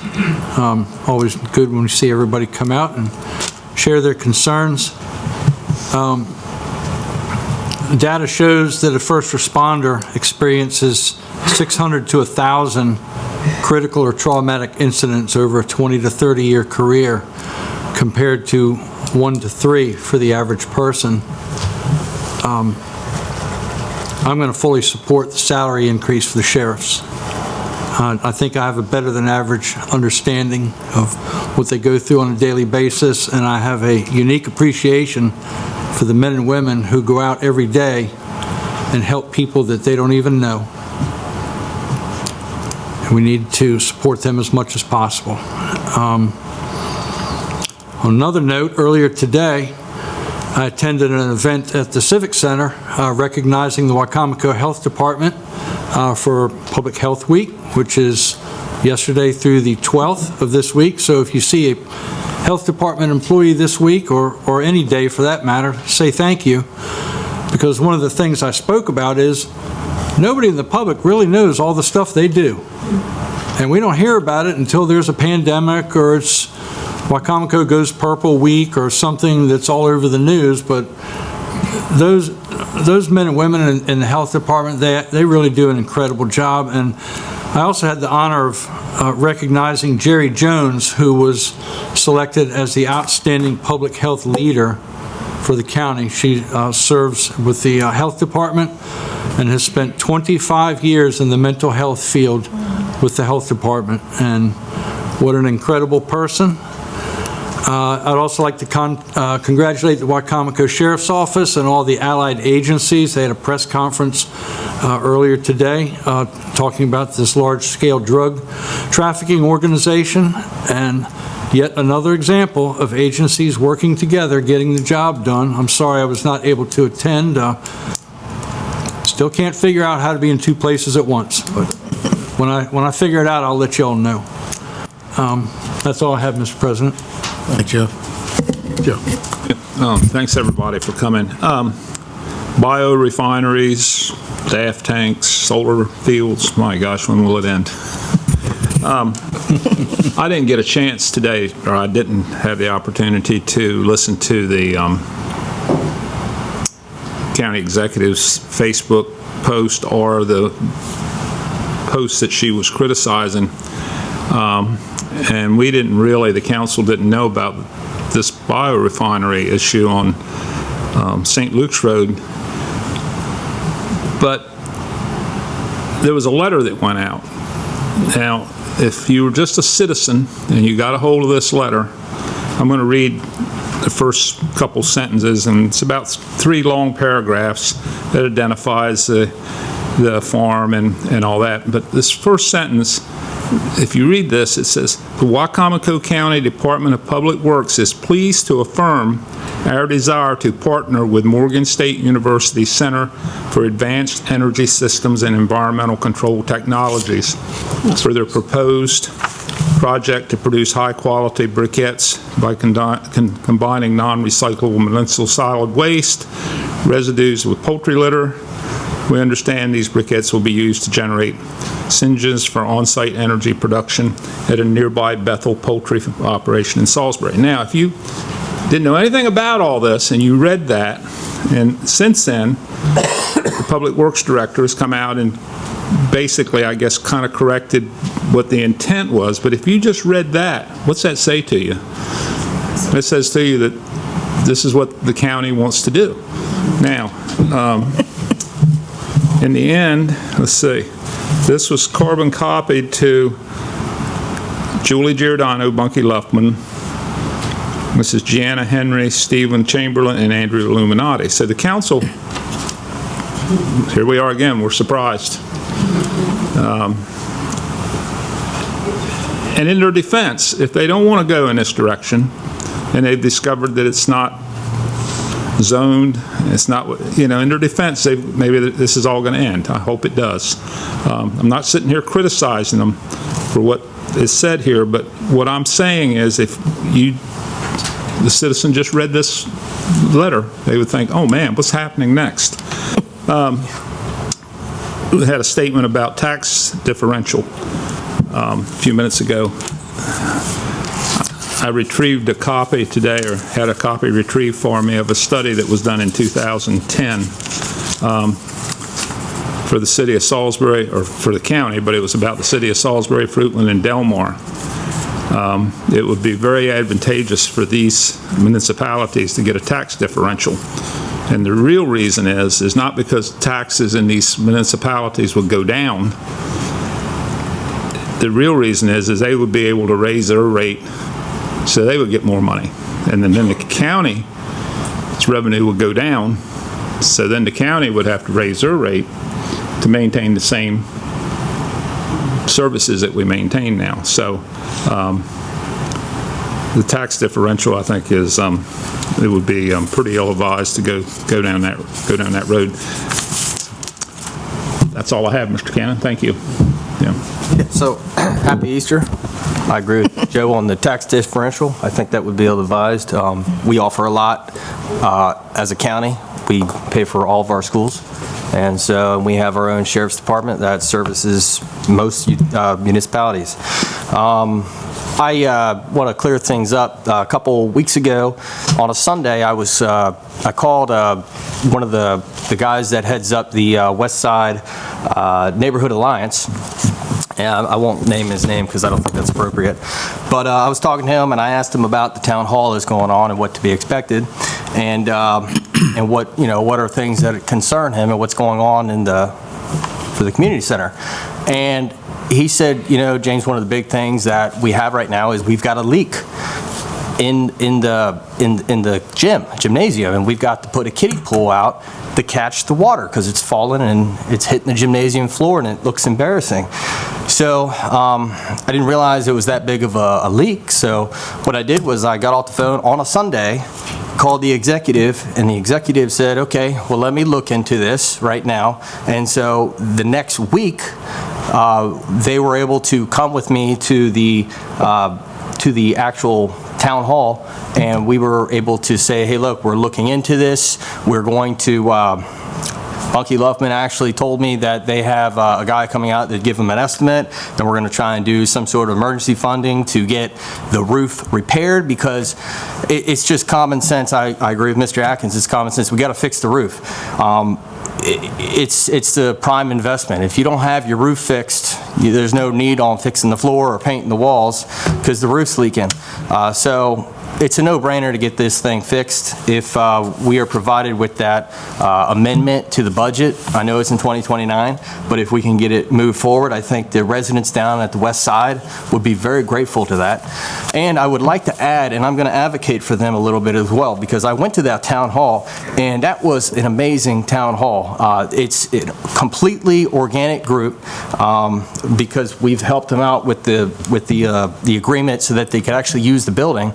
and they're taking that building and they're actually bringing it to life. They're putting new curtains up, they're taking care of the paint on the walls, they're bringing youth sports in. I think Mr. Mark Carroll's going to help with that. I think that's awesome. They're doing community yard sales there. They're trying to get the ball fields used, and there are, what else are they doing? They're doing like bingo nights, and they have a website. So if everyone in this room would look up their West Side Community, West Side Neighborhood Alliance. They have their own website, and they advertise their events, and if you would like to bring your outside dollars down to the West Side and help contribute to that community and help them flourish, by all means, please look into that. And that's all I have, Mr. Cannon. Thank you. Under presidential comments, I'd like to thank Vice President Merritt for taking my place for the last 2 meetings. I think everybody was wondering what happened to John Cannon in March. I've been doing this on and off for about 20 years, and I've missed 3 meetings, and 2 of them were in March, so it's very unusual for me as well. But Jeff did a great job, and I appreciate it. He steps in no matter what there might be, and there were other events that I happened to miss. And it was funny because before the last meeting, I called Jeff on Monday night. I said, Jeff, I just want to let you know, I'm okay. I think I'm okay, but I might miss the meeting tomorrow, but I think I'm really doing great. And sure enough, by the time 6 o'clock rolled around, I can't get out of bed, and so he steps in, which was, I appreciate that. But he always does that. In reference to the West Side Community Center, one thing I can assure you, no matter what's been said, how it may play out, the County Council is not going to hold up this progress. I don't think the executive plans on holding up any progress as far as getting this roof addressed. It will get done. Yes, it is in the CIP for about $120,000, I guess, for 2029, as Joe said there, but you have to understand sometimes problems escalate. I think that's what happened here. They had anticipated what the process might be, and they figured by 2029 they could repair it. Obviously, everyone understands now that this is a first priority, and it'll get addressed.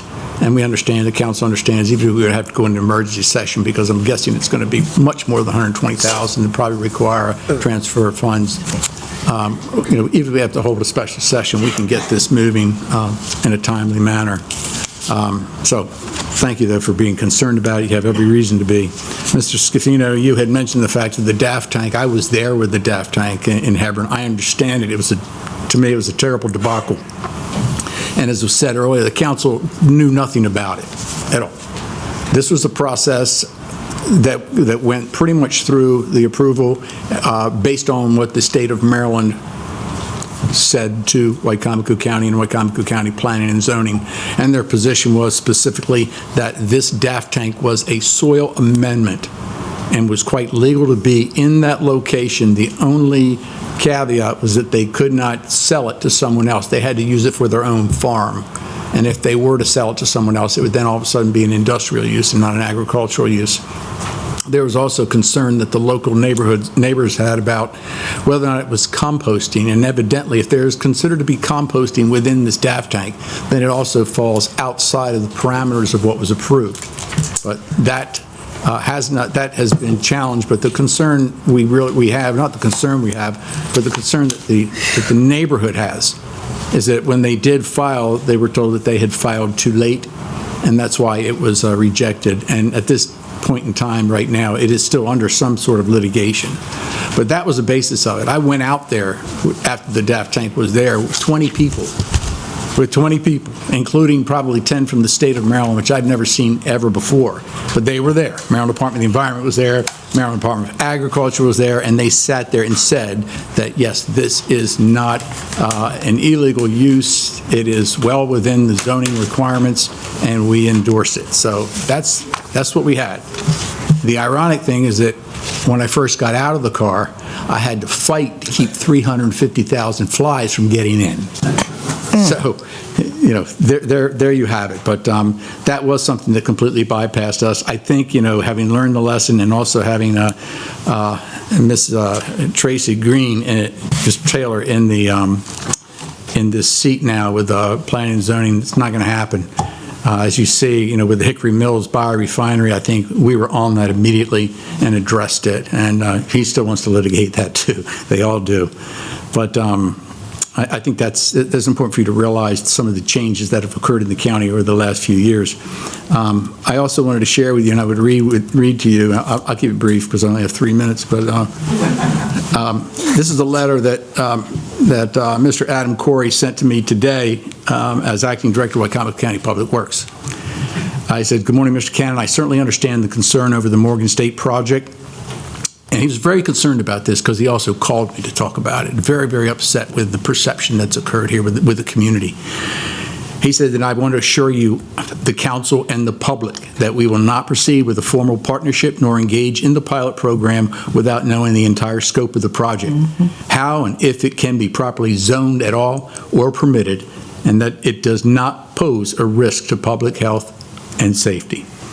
I was able to have a call with Morgan State University. I did request, for the benefit of our collective understanding of the project scope, that their team provide Wicomico County a fully detailed description of the property in question, the scope of the project, and details about the actual energy generation process.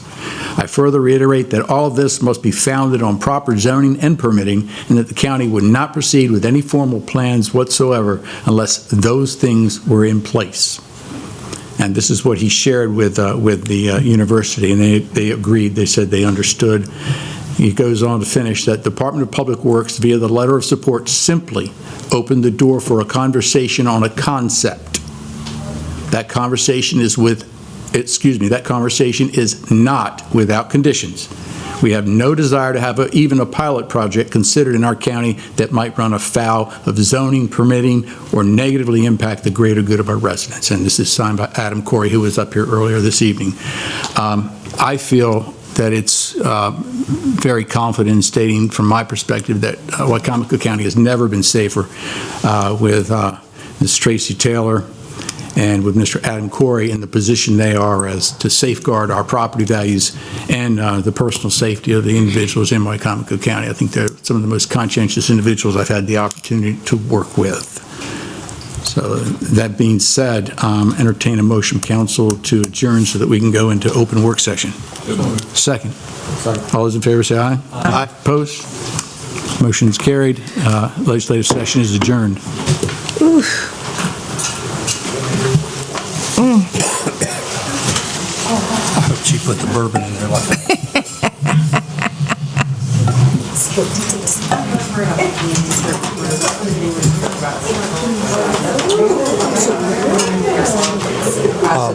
What? There's a who apparently is really close, and I haven't driven by there. I'm going to do that. Tell Lee when they get to the good part. I think part of it is wood in it. Yeah. I don't get it. Yeah. It makes you wonder why he sent that letter to begin with. Adam. It's a large, Yeah, why he sent it to begin with. You know, I mean, I understand people being upset about it, by the way it read. Well, I don't even know how the residents do to go to hearing. I know Adam Corey sent it. Right there.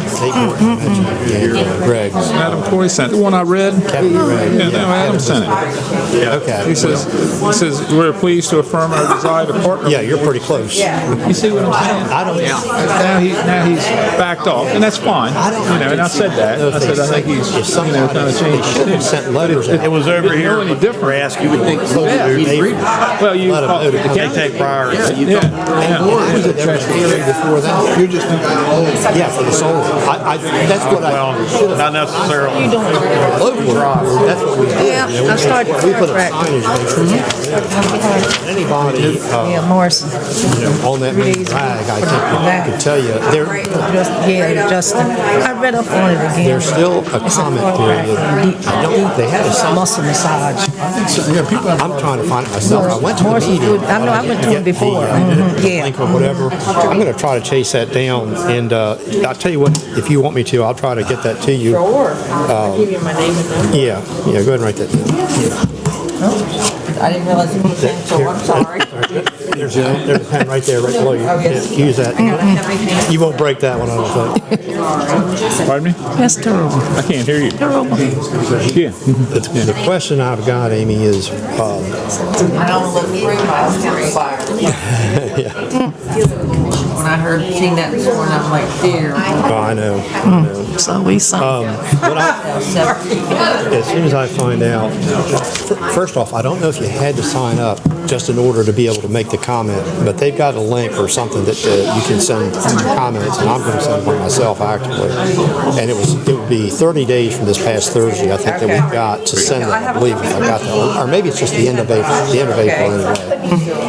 Little time, so, but as soon as I find that out, I'll give you a call and let you, if you want to chime in. So I love in the state of Maryland, just taking control. They've done it up in Queen Anne's County, the solar. I seen Yeah, no, it's happening. It is. It's happening. All right. Thank you for We are going to wait. Okay, yeah, we're waiting for James as well, so just wanted to try to help clear the room a little bit.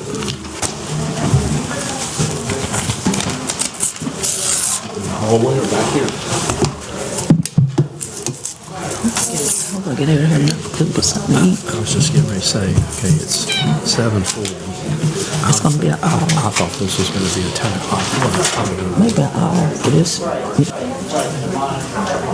It's not going to be fun.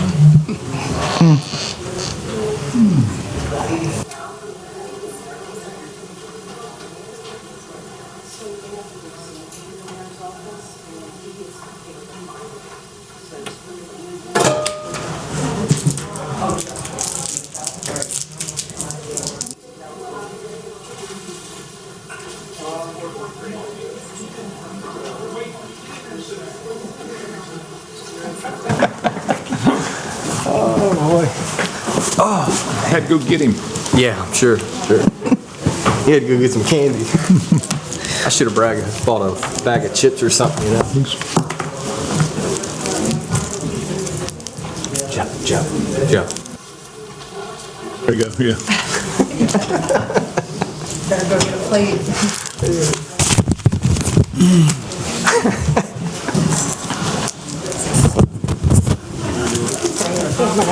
Got to go wherever.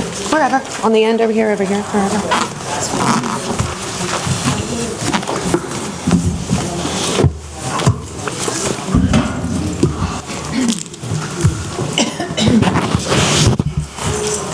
Okay. We're reconvening as Wicomico County Council in an open work session for April 7th, 2026. Try to get them. Shut up.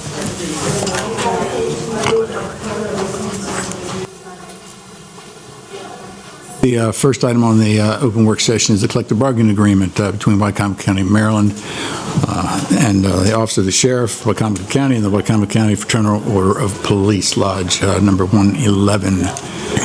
Good evening. How's everybody? Great, how are you? Good.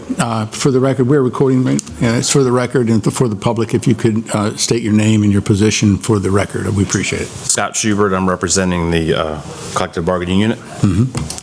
Dan Alchek, Labor Counsel and Negotiator for the county. Julie Giordano, County Executive. Right. So would you all like to begin by any particular comments? I would just like to say, I guess, we started these negotiations, Scott, I think back in August, so they have been really productive. We met several times and, had attorneys on both sides that worked pretty well together, that knew each other, so it worked out really well. And so if you want, Dan can take you through any of the changes or any questions that you had for the agreement. Well, I think maybe what we could do, maybe to move it along rather quickly, is try to review, in chronological order, what may be of concern to us. It's very interesting. I think we found this out almost the last time when we went through this, and it can become really difficult. I think a lot of times, a lot of the situations isn't so much anything to do with the benefits for the organization, for the FOP. The council's always supported the FOP in every single process, and we plan to do that as well. As I think Jeff said, he supported the raises. We know we support the raises.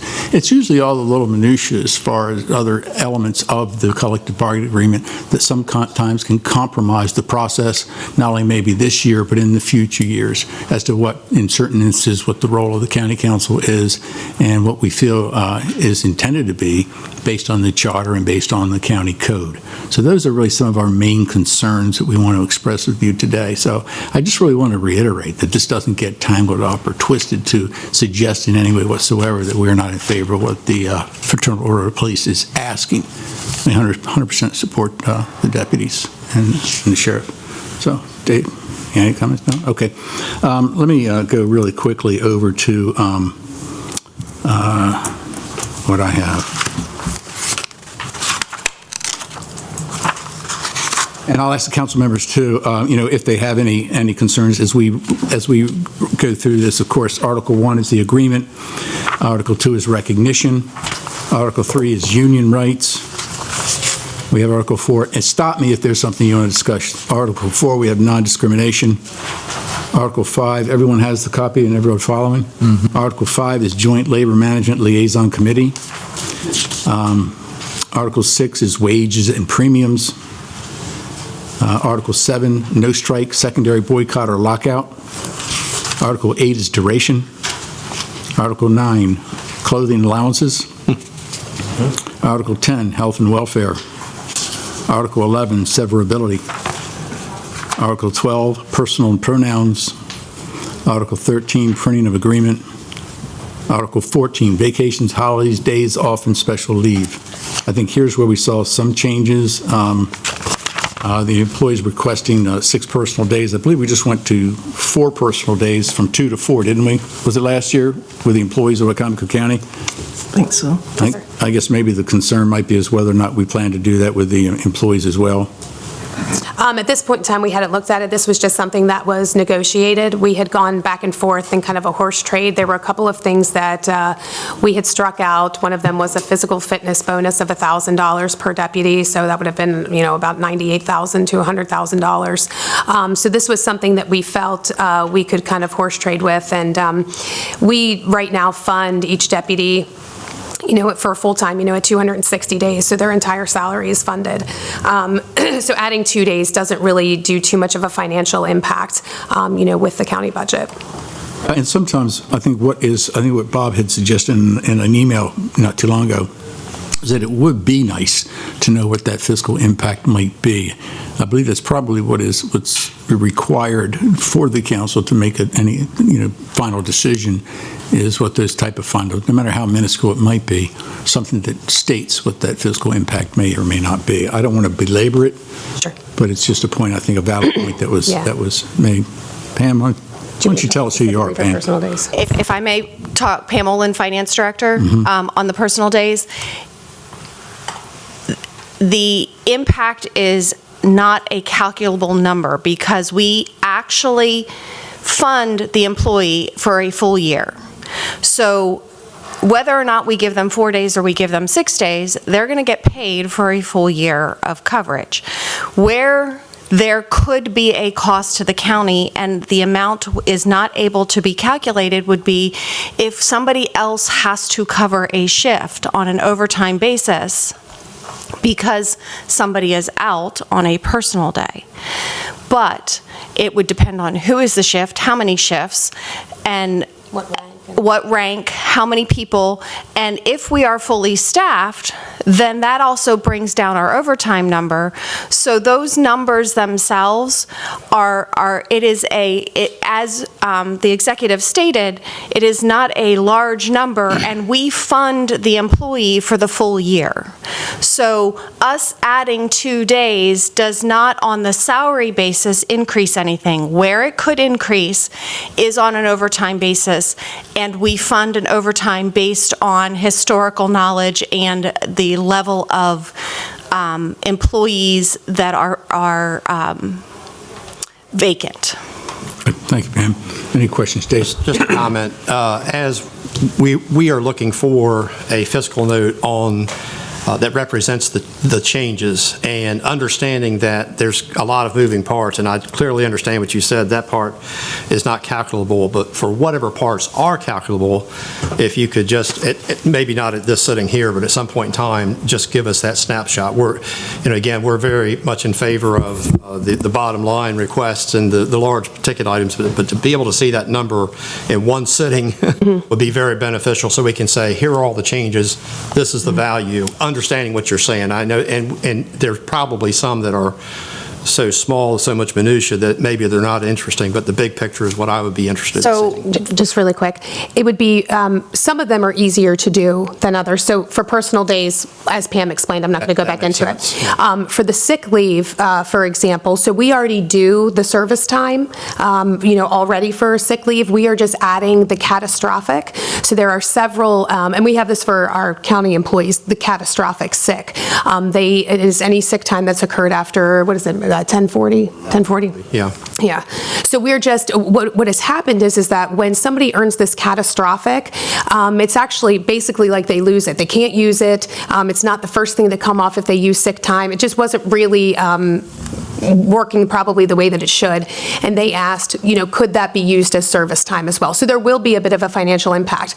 The problem is that it depends on when they retire, what rank they're retiring, what their salary is. So there's so many variables with it that it makes it very difficult. And it's something that could be considered on the 1040 basis that could make this a moot point in future negotiations, is do we restructure our catastrophic sick for the county as a whole?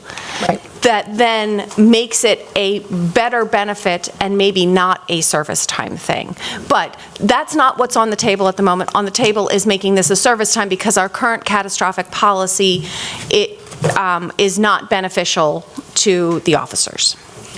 Well, and to your point, there are a lot of moving parts, and I get it. I understand clearly what you just said. And to the extent that you can get an estimate. About the only thing that can be calculated is we have calculated, and it'll be part of our budget process, is we've calculated the financial impact of these salary changes. That is a very finite number, and we can very easily explain that to you when we submit the budget. But are there any other parts beyond that you can not easily, because put a pencil to, or even get an estimate? I think the easiest one probably would be the 2.5% COLA, because I know that that's a question. So as it stands right now, there has been no financial impact on the county whatsoever. So the very first deputy that retired once the COLA was put into place, he will not receive that 2.5% until August of this year. So as it stands right now, for the last 2 years, there's been no financial impact. However, one thing that what we did once we put this into place is we have been adding more to the pension because we know that that's what we're going to need in order to cover that 2.5%. That's why I sent you those pension numbers to show you that we have gone, since I've been in office, from 60%, we are now at 78%, and after this year we will be over 80%, which is a really, it's a no small feat. That's the goal, is to be over. Yeah. I'm hopeful, Pam. I'm hopeful with it. I'm the pessimist. I am optimistic on it. But I will say for this budget, what you will see and what we can share is based on the fact that the 2.5% COLA is in there and that we are going to start seeing that financial impact. We have included an additional $750,000 in our budget for that specifically. So you will see those numbers to where we say, okay, we kind of figured this is what, we will need in order to cover that. So you're at least estimating that for the operating budget, is what you're saying? Yeah, correct. So it just, to have that for this particular topic, all together, again, So, yes. I get it. I didn't know which parts really that you could get at So again, we have made the determination that between the salaries going up and the 2.5%, that we need to fund more for the pension, specifically related to the Sheriff's Department. And as such, we will be putting in the budget for fiscal, the new salary number, and that is covered, and it will be covered when you see that in 2 weeks. And we've also will cover an additional $750,000 above what we have historically done into the pension, for very specifically knowing that we are raising these salaries significantly and we have the 2.5%. Just to wrap up, just, for my purposes anyway, to isolate for as much as possible that which is related to the changes that are being made. And I know that those are about the only two that I can give you, and the $750,000 is an estimate based on knowledge, on. Understood. It's an estimate, yeah. Okay. Sick leaves appears to be a new section. I don't know if there's any questions on behalf of the council. Mr. President, I have, as it relates to the 4 to 6 personal days, I have a question, and it's not on the 4 to 6 days per se. It's a legal issue. In the county code that deals with collective bargaining, the submission of the proposed collective bargaining agreement is to include all proposed legislation and regulations necessary to implement the collective bargaining agreement. The current county personnel manual in section 1410 says that it's 4 days. You're changing that to 6 days. That means that the personnel manual needs to be amended. We don't have a resolution to do that, and it was supposed to be brought in. The personnel manual does not override the FOP agreement. The FOP agreement overrides the personnel manual. Only if there's a conflict, and we don't want to create a conflict. Yeah, but we don't want to have a document that is inconsistent. Yeah, but we're not planning to offer at this moment 6 personal days to everybody else. The You're county. allowed to have those differences. Well, with all due respect, there's an attorney sitting three persons down, and I prefer him to explain that, but I don't agree with that. What we're creating here is an inconsistency, and in order to not have an inconsistency so that there's not a problem in interpreting this, it seems to me that the personnel manual should be amended to correctly reflect what is being done.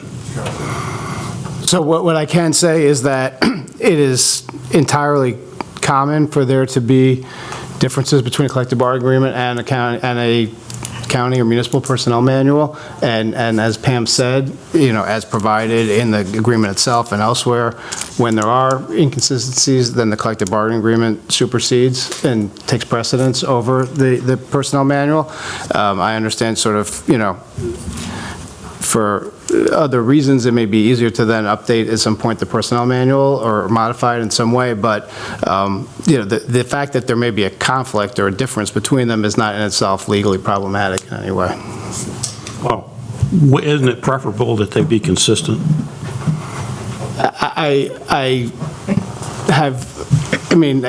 an ideal world, perhaps, what I would say is that I represent, I can't tell you how many, public entities, local governments, and local government agencies, and the existence of differences between a personnel manual, which usually covers a broader group than a particular collective bargaining unit, and the union contract are all over the place. They exist everywhere.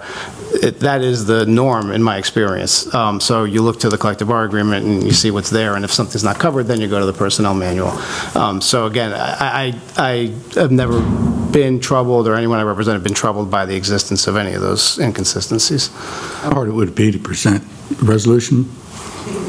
How hard would it be to present a resolution to coincide with all the changes that might be required in the personnel manual? So the personnel manual hasn't been, so it's a little difficult because we have a personnel manual that has yet to be approved in the 2023, so it would have to be piecemealed.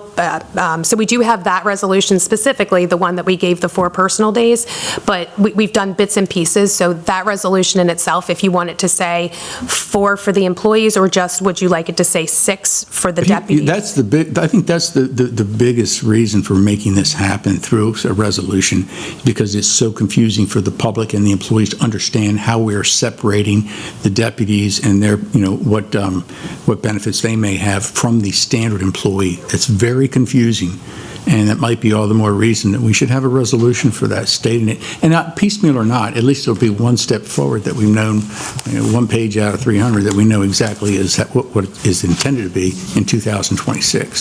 So I guess my question would be, would you want it to say that the employees of Wicomico County receive the 4 personal days and that the FOP, due to their collective bargaining agreement, would receive 6 personal days? Do you want them both in there or just the 6? Oh, no. I think without a doubt, I appreciate the distinction. I think it's extremely important, unless you're planning to go to 6 with the general employees. At this point in time, we were not. But I would like to at least have that in place, and I don't care if we have to amend that resolution 3 months from now after we see what the budget is, or 2 months from now. That's fine. We don't mind. Sure. Instead of stating the number of days, could you just do a resolution stating that, let's see how we word that, in the personnel manual, that they would, it reflects that the sheriff's deputies and the other county employees are different in the number of days that they, personal days, some kind of way where it's not... We could state, sorry, I'm interrupting you. Yeah, you did. Sorry. I was trying to think this out. But anyway, instead of stating the number of days, we can just state that this is entirely separate from the other employees. I mean, we could state in there, because again, the catastrophic would also be different. We could state that the FOP agreement supersedes, and I thought the employee handbook already said that, but we could make sure that the employee handbook says that the FOP agreement supersedes any benefits that is in the personnel manual. I believe it does state that, but regardless, so that everybody can look at it and everybody can understand it. I think where we were was fine, 6 and 4 employee deputies, and we're okay. Yep. I appreciate that. We would, if you want. And the same with the... Catastrophic. Yeah. Do you want 2 separate resolutions for that? Whatever your legal team thinks would serve the best purpose. All right. That would be great. So, thank you. Any other questions? I know the sick leave section is new. Anybody have questions in regard to that? Article 15, management rights. Article 16, protection against liability. Article 17, wage scale. We have Article 18, overtime and hours. Article 19, discipline. Article 20, layoff. Article 21, FOP representatives. Article 22, administrative leave for FOP representatives and employee roster. Article 23, bulletin boards and communications. Article 24, preservation of benefits. Article 25, grievance and arbitration. So far, we're more than halfway through. Article 27, Article 26, or Article 27, furlough. And then we have Article 28, which is pension. I think there's going to be quite a bit of concern over the terminology or the verbiage we're seeing in this one particular article, Mr. Elchek. Do any council members want to opine on it? I was hoping maybe he could just explain what the change is in paragraph 4 and the subsequent change in paragraph 6 and how they work together so the council understands it. Sure, happy to do that. Sure, thank you. So the change in paragraph 4, to start with what's in place now, is that when a deputy qualifies for an accidental disability benefit, there is a option where once they are eligible for their regular pension, they receive the regular pension, they draw from both the regular pension and from the accidental disability trust to equal the disability benefit that they should be receiving. And there's some complications with that, because the normal pension piece of that is subject to the COLA, the disability, the AD trust portion is not. The AD trust payment is not taxable, the pension is taxable. So it's confusing and complicated, and the fiscal the budgetary implication, or the implications financially on the funds are also complicated. And so the issue in negotiation was how to simplify this, while also keeping in mind the financial sort of solvency, stability of these funds. And the agreement that was reached was that when a deputy qualifies for the accidental disability benefit, the benefit would be drawn entirely and solely from the AD trust. And not be split in that way with the pension. And so that's what the change in paragraph 4 is, striking out the language that talked about the dual draw from the regular pension and the AD trust, and leaving in place that the benefit will be drawn from the AD trust itself. This, not to take off sort of to a tangent, but just to note that there is a side letter at the end of the agreement, which you may be looking to get to later, that sort of relates to this, which is that the parties agreed that because of the sort of complexity and the moving parts here, that there would be a working group during the life of this agreement with members from the administration and from the FOP to discuss further these issues of the structure of the disability benefit and the regular pension and whether changes should be made. No obligation to agree to anything, but just a working group to look into it and potentially make recommendations. So I may not have understood it correctly, but in reading it in paragraph 4, you struck in the first sentence, they are automatically eligible to draw from the county pension plan as long as they are vested. So my interpretation was that the primary change here was that previously you had to be vested, a sheriff's deputy had to be vested in order to get the accidental disability payment. Now they're no longer have to be vested. Is that not correct? Correct, yes. So now... So you're removing the 5. I'm not saying this is good or bad, but Right. The previous rule was they had to be there 5 years or more.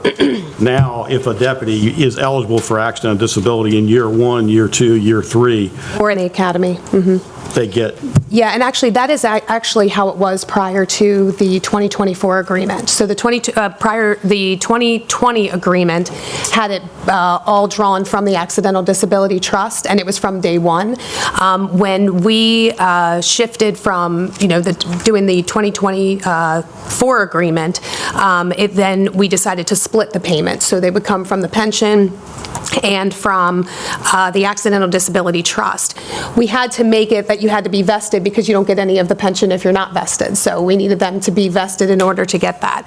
That was also another discussion point. So what was decided is that it was best for right now to just go back to what it was before, where again that full payment comes out of the Accidental Disability Trust that they contribute to. So based on that, does anybody on the council have a question about that provision? Thanks, Bob. Paragraph 6, it discusses an offset. And if I understood this correctly, that's basically referring back to paragraph B3 that talks about an offset relating to the workers' comp. And it's basically saying if there is an offset, you're defining what that is. So I don't know what it would be otherwise, but if there's a workers' comp benefit, the workers' comp benefit offset now would only be the actual net money that the deputy receives, and it would not include attorney's fees or expert witness fees. So basically, you're just defining providing language to define what the offset is.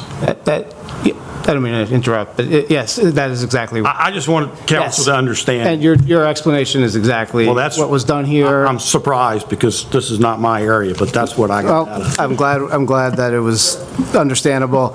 And this was not intended and is not supposed to be, and it does not reflect any change. This is, as I understand it, the way that offsets have been applied, it was really clarification to make sure there's no issue going forward where there is like attorney's fees or expert witness fees or medical expenses associated with the workers' comp award, and to prevent the disagreement with when it's different people doing this in 10 years about whether those should count as part of the offset. So it's language that's supposed to clarify the existing practice.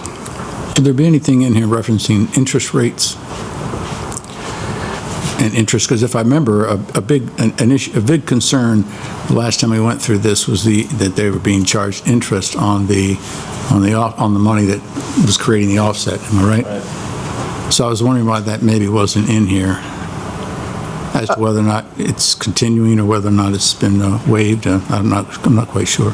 I think that is, so I wasn't around for the prior issue, but I believe that may be captured in the language that's sort of in the middle of this paragraph 6. That says, any offset shall be calculated using an actuarial method and appropriate annuity factors recommended by the actuary. I believe that those annuity factors, speaking a little bit outside my lane here, but I believe that those factors would include interest rates as part of the factors that go into the calculation.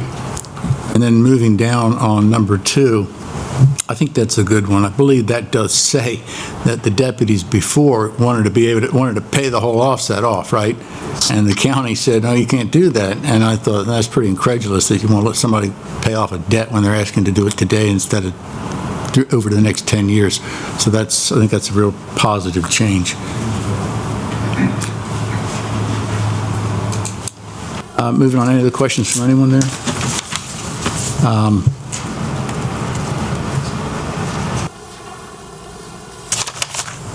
We go down to sick leave credit. Again, I think we already touched on this, of this being something else that may have to require amending the personnel manual. Just for the record, it actually says the county shall amend the plan, which suggests to me that there's a recognition there needs to be a resolution. Sure. I think that there is just some confusion as to how we are handling that, if we're just doing it resolution by resolution, or right now the personnel manual has been updated from our end, with this, as long as everything would pass. But again, holistic document hasn't been passed yet. So if we want to do it resolution by resolution, that's completely fine, and we can add that in. There is an existing personnel manual. It's from 2003. It's still a council form of government at that point. So, but that's the existing. Right. Well, right. But accidental disability is not even in that bit. So yeah.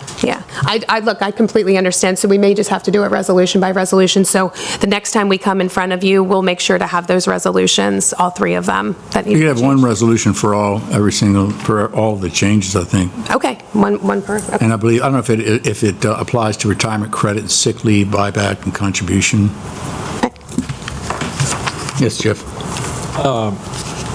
C number 6 says the pension contribution rate for all employees will be increased to 6 6/10%. Is that cleaning up language from the previous one?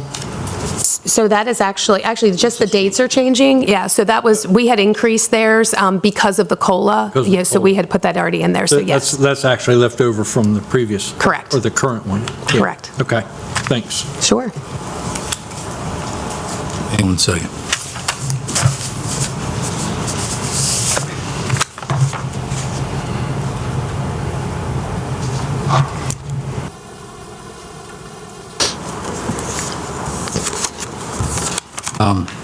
Article 29, miscellaneous. Then we have Article 30, the entire agreement. This is a question. Yes, Bob. In Article 30, and specifically in the last sentence, according to the parties recognize and agree that any attempt to negotiate a modification, amendment, addition, or supplement to the agreement by any party other than the county executive or county executive's designated authorized representative would be improper under the county code, and any agreement resulting from negotiations would be a nullity. Can you explain, I just want to make sure, can you explain whether that is inconsistent with 5911J of the existing county code? Because there's a process in there in which the county council theoretically can become involved in negotiations. Right, I apologize, I don't have the code in front of me, but I assume that was the provision you're referring to. I believe it's consistent because it's not foreclosing that involvement of the county council as the code provides. It's just, even with that provision where you get to that point where the county council can participate in the way that's delineated in the code, I believe the code still leaves the role of negotiating the agreement ultimately to the county executive and county executive designated, designees. So I believe this is consistent with that. It's not nullifying those provisions of the code, but it's saying that unless the county executive or the executive's designee is doing the negotiation and reaching the agreement, then the agreement doesn't meet the standards of the code. But just to be clear, the county executive's position is that this does not override or change in any way Article 5911J of the county code. Yeah, this is not attempting or purporting to amend the code. I don't think we could do that via collective bargaining agreement. I just want to make sure. No, certainly not. I mean, whether there's interpretations that, those are future discussions that may or may not arise. But in terms of, this is not attempting or purporting to modify the code in any way. The question I would have, reading that, is it not redundant? I mean, isn't this already stated in the code already? Yes, it is stated in the code. However, there were some things that happened during the last agreement that we just wanted to make sure didn't happen again. So any changes that are made, any negotiated changes, need to be done between the county executive's office and the FOP, and then brought back before the council. So there were some changes that were made. Reading the code, that seems to be very apparent. So, but I agree with you. I think it's redundant, but I think everybody just feels safer with it in the agreement. Just to be clear, in 2024, what occurred happened consistent with 59J. I think 2 parties out of 3 disagree with that, but. Well, the arbitrator didn't, and that what happened was consistent with what was in the code, and I just want to make sure we're not trying to say that what happened in 2024, which I hope never happens again from a personal point of view, you're not trying to say that was wrong and that's not appropriate, because if it is, I think that needs to come out. I would say, again, having actually sort of drafted this language and negotiated it on behalf of the administration, this is new language in a new contract that will apply going forward. So it's not intended to retroactively affect anything that has happened. I'm sorry, that's not my question. So, I mean, in the future, if the situation arises like it did in 2024 and the council indicates an intent not to either approve the CBA as presented or not to approve a portion of the CBA, and in that instance that occurred in 2024 and the FOP declared an impasse and it went to arbitration, and in that situation under the 5911J, the county council has the right to designate a representative who participates. So designate a representative to meet with the parties and present council's view in further negotiations. This representative shall also participate fully in stating the council's position in any ensuing impasse procedure. So just to be clear, that's what happened in 2024. And this section as written is not intended to suggest that that was inappropriate. Nope, we're just having it in here to move forward. That's it. One concern I might have, Mr. Alchek, is I'm a layman, so my concern is whether or not this, in an indirect way, might stipulate that the county council cannot even participate in an arbitration session. Because this says just flat out, the county council cannot participate in anything whatsoever. Well, that's how I read this. I apologize for the interruption. That's all right. No, I think we were careful to say that, as it says, that it's any attempt to negotiate a modification, amendment, or addition to the agreement. So it doesn't speak to or address participation in arbitration. It really, and also candidly,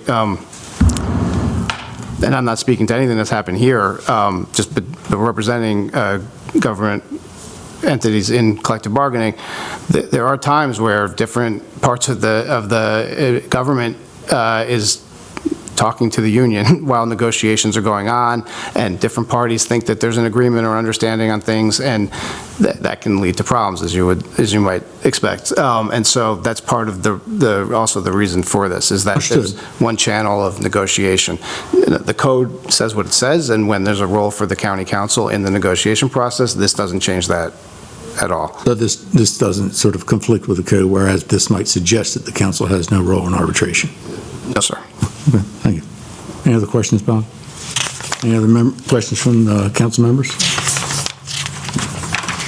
I would just say, and we're going around in circles here, but that 5911J is very clear, and in my opinion, that's all that's needed. And it clearly states what the responsibilities are, but so now I'm being redundant and saying I don't see that last paragraph as necessary, but I'll leave that comment as is. I agree with you, Dave. I agree with you.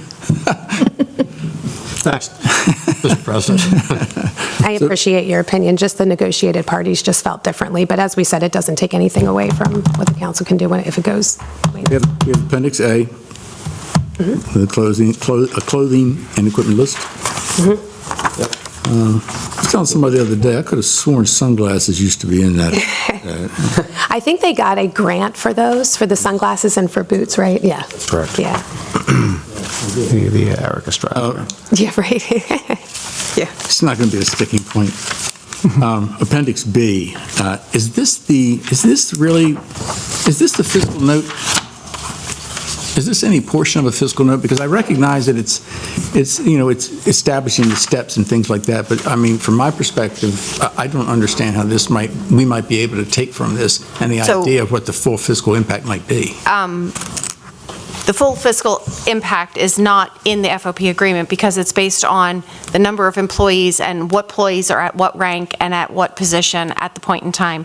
That is built into the budget because we literally have to go by person and say, now, the council has removed the sheriff's office from 2020-09, and so we do not list them on the position control document anymore. But as a finance department, to be able to put the budget together, we still have to, by person, figure out how much each employee is going to make by rank, by data hire, by when they're going to get their steps. So we can provide during the budget process in 2 weeks the calculation that we have put into the budget to make this salary scale, which will be in the budget as well, because again, in the budget document, there is the salary scales, how that translates into the dollar amount that's in the budget.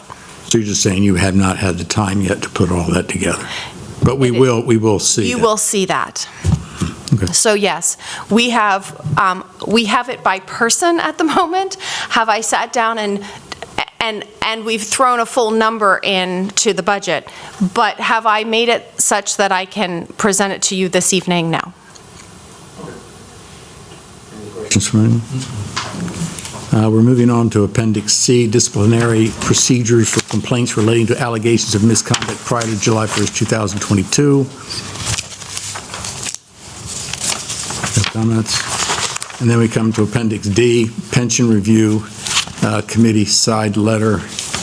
This is probably one of the biggest problems we have. Surprising, we get all the way down to the last page. I find it very unusual to begin with that a letter is simply put in as an appendix as opposed to taking what is requested in the appendix and applying that to the different sections and articles throughout the entire document. So the reason that this was put in here is, so right now we're making the shift back to the full payment for accidental disability coming out of the Accidental Disability Trust. My concern and what part of the negotiations included was the fact that solvency, and we wanted to make sure. So what this group is going to do is to look over, it appears that we'll have 2 additional deputies that will go out on accidental disability probably within this contract, hopefully no more. But we need to make sure that it's going to be solvent. So what our hope was in the work group is to figure out, is the percentage that the deputies are contributing right now enough in order to keep that? Is what the county is contributing to it enough? And so these are just discussions to have, throwing out numbers, and we would love to share those with you and what the concerns are, if we get to that point. But that's sort of what this group is what the deputies contributing going to be enough in the long run if we pull it from accidental disability? I have no worries that we wouldn't be able to afford it for the the next 3 years of what this contract is. But is the percentage enough? And, right now, theirs is growing, but I will tell you, the amount that's going out in the payments is less than what is, is more than what is coming in. However, interest is keeping them afloat, and it is continuously growing. I think it's at 1.9. I think, Scott, now I showed you, it was 1.7. It's now at 1.9. But we just want to make sure that it is going to be solvent if accidental disability full payment is going to be coming from the trust. Should. My concern with this, however, is that, you're establishing sort of a work group. I think we're really used to establishing through a formal process, and usually through the legislative process, in collaboration with the executive and legislative branch working together. Whereas if there's any committees or things like that, it's usually a process where the executive is appointing them or recommending them and the council approves them. This is a work group party that's responsible for some pretty, I think, rather serious decisions that they'll have to make. That has just been, it's saying that the individuals are appointed by the county. I don't know when you say the county, whether that involves the executive and legislative branch of government. Usually it does, but I don't want there to be any misinterpretation on that part. The other thing that's really a concern of mine is that this seems to contradict the entire collective bargaining agreement as a whole. The collective bargaining agreement is a 3-year or 2-year document, and you don't establish that there's going to be give and take, but we understand that in that process that we will both be living with this for a certain period of time, period. And we both agree to that. There may be some gains and some losses, but that is the decision. You are eliminating that entire concept of a collective bargaining agreement when then you turn and you implement within the collective bargaining agreement that even though we have a multi-year agreement, we're going to be changing things on an annual basis. Oh, no. So if I could, sorry, go I'm ahead. sorry. Yes. So this does not create any obligation to agree and doesn't actually give this work group the authority to make any decisions or change anything. That is the entire sort of structure of this. It is, and just to step back, this is not uncommon in my experience when you get an issue like that's very complex, like a disability benefit and its relationship to a pension plan and issues, as the executive said, about solvency and funding. It can completely bog down like the overall contract negotiations, and we could have spent the next 6 months dealing with it because there's you have to bring in actuaries and you have to question the assumptions that are used in making projections, and it can. Frankly, none of the negotiators are really qualified to sit there on their own and do it, without that expertise. And so the agreement was to deal with this issue for now. With the changes we talked about earlier, that the disability benefit will come entirely from the Disability Benefit Trust, but this working group would look into it further during the life of the agreement, again, only to essentially make recommendations. It says negotiations, but the negotiations shall not be subject to Article 2 of Chapter 59, meaning the rules governing collective bargaining don't apply to it. So this working group can talk about things, they can discuss it. If they want to make recommendations, they can make recommendations. For the next agreement. Yeah, for the next agreement. Yeah, not for opening the agreement up. By And if it's not working, then either side can sort of kill it and push it off to the next negotiation. So this side letter does not create the possibility of anything changing during the term of this agreement. It just lets the parties look at this subject and, bring in the necessary expertise kind of under calmer circumstances than under the time constraints we had to get to this overall contract. Didn't we change something in the collective bargaining agreement mid the agreement one time here not long ago? Well, we opened it back up. We opened up the last 3-year agreement. We opened it back. We opened up the salary portion. Yeah, 2023. Yeah, okay. Yeah. But this would allow a group to work on this concept so that there could be recommendations ready for the next negotiation. Couldn't we do this without forming a group? They could just do this on their own. We just wanted to be transparent with the council to state that we may be, talking, about something for the next group. But they could be transparent without forming a group. I mean, it would be the same as basically the West Side Alliance, where they were trying. Pardon me? The task force. Task force, yeah.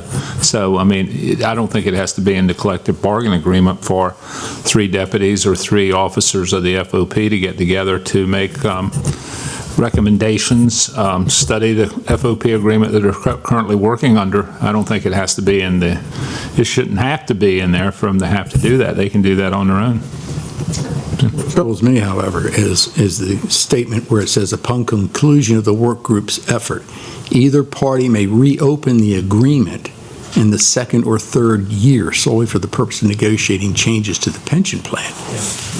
Makes it a 1-year agreement. Well, it's a 3-year agreement with respect to everything that's in the agreement, other than if the work group does come up with some recommendations that either that any of the members of the group want to move forward, either the union or the county can reopen the agreement to negotiate those changes. But essentially, the way that this has been structured is that if those negotiations aren't going to go anywhere because there isn't a mutual interest in trying to put those changes into place, then those negotiations die until the next contract negotiation.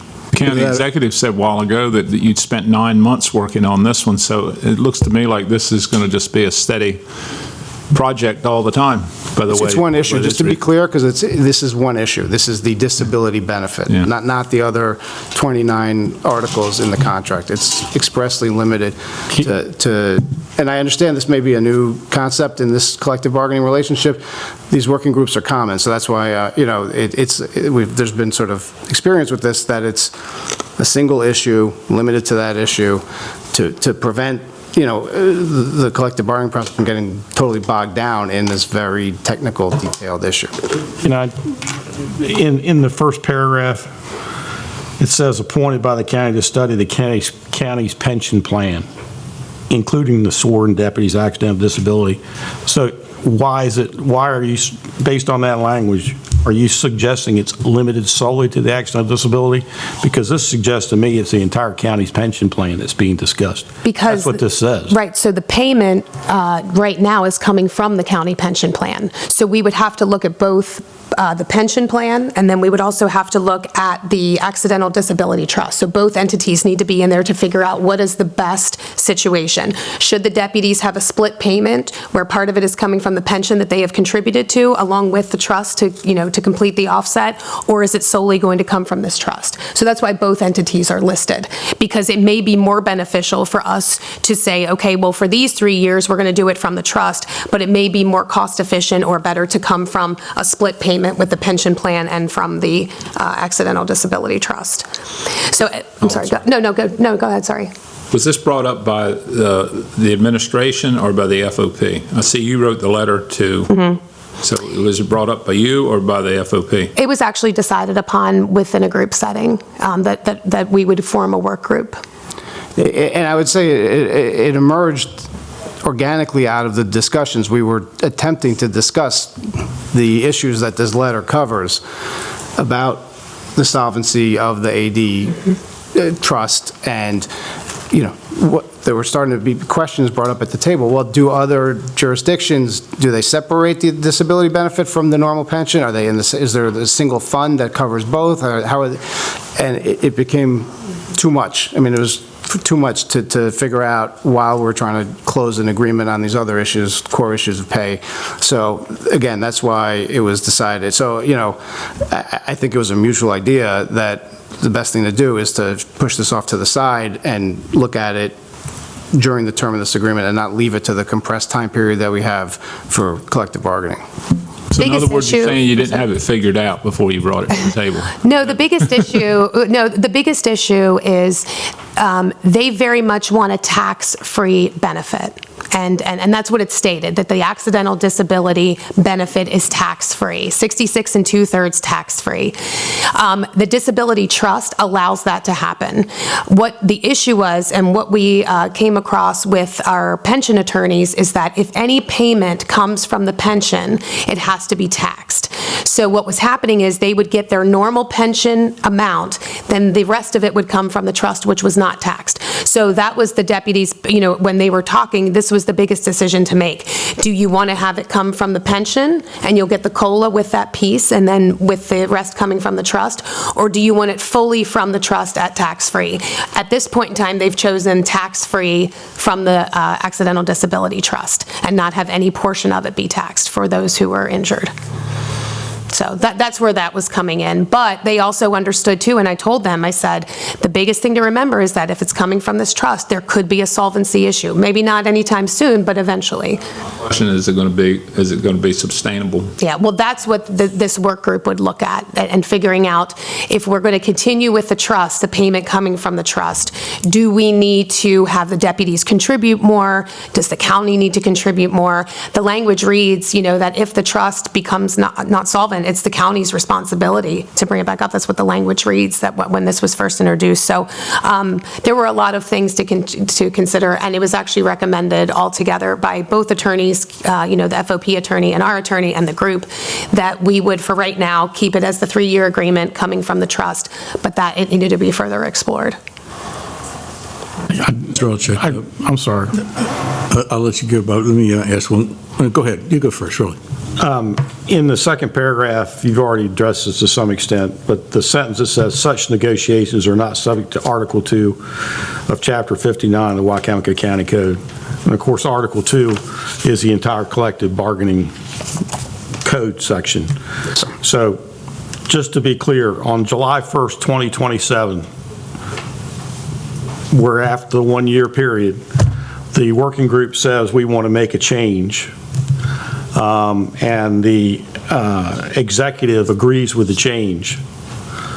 Based on that language, does that change still have to come before the county council to amend the code, the CBA? Because I'm confused as to why this sentence is in there. So the reason that sentence is in there is so that if that sentence wasn't there, then there could be an argument that when those negotiations happen, if they reached an impasse, they would go to arbitration the way regular contract negotiations. And we said to the FOP, we are not agreeing to that. Like that is, we agree, we like the idea of a working group to look at the issues and study it and come up with some ideas if possible. We are not agreeing that there's going to be true, collective bargaining within the legal meaning of that term that could result in arbitration if there is an agreement. So that's the purpose of that sentence. So July 1st, 2027, there is an agreed, the FOP and the executive agree that there's going to be an amendment. That amendment has to come back and go through the process as described in the code? I believe yes. I believe that is the case, that if an amendment that's going to amend the pension plan or portions of the plan with respect to disability, the same way that they would have to be approved by the county council as part of a collective bargaining agreement, they would have to be approved if they were reached at that time. And does the executive and the FOP agree with that? Yes, we understood that. Yeah, I think maybe there could be some clarification on this, but yeah, my hope is that I have no plans to reopen this agreement whatsoever. We're set at 3 years, but I understand it could I understand. We're reading this, it causes heartburn because it sounds like you, depending on how you interpret this, that there may be some effort to change or modify what's in the existing county code. And we just want to make sure that's not what is happening, and everybody agrees that that's not what's happening. Understood, yes. Yeah, that's pretty much my same question.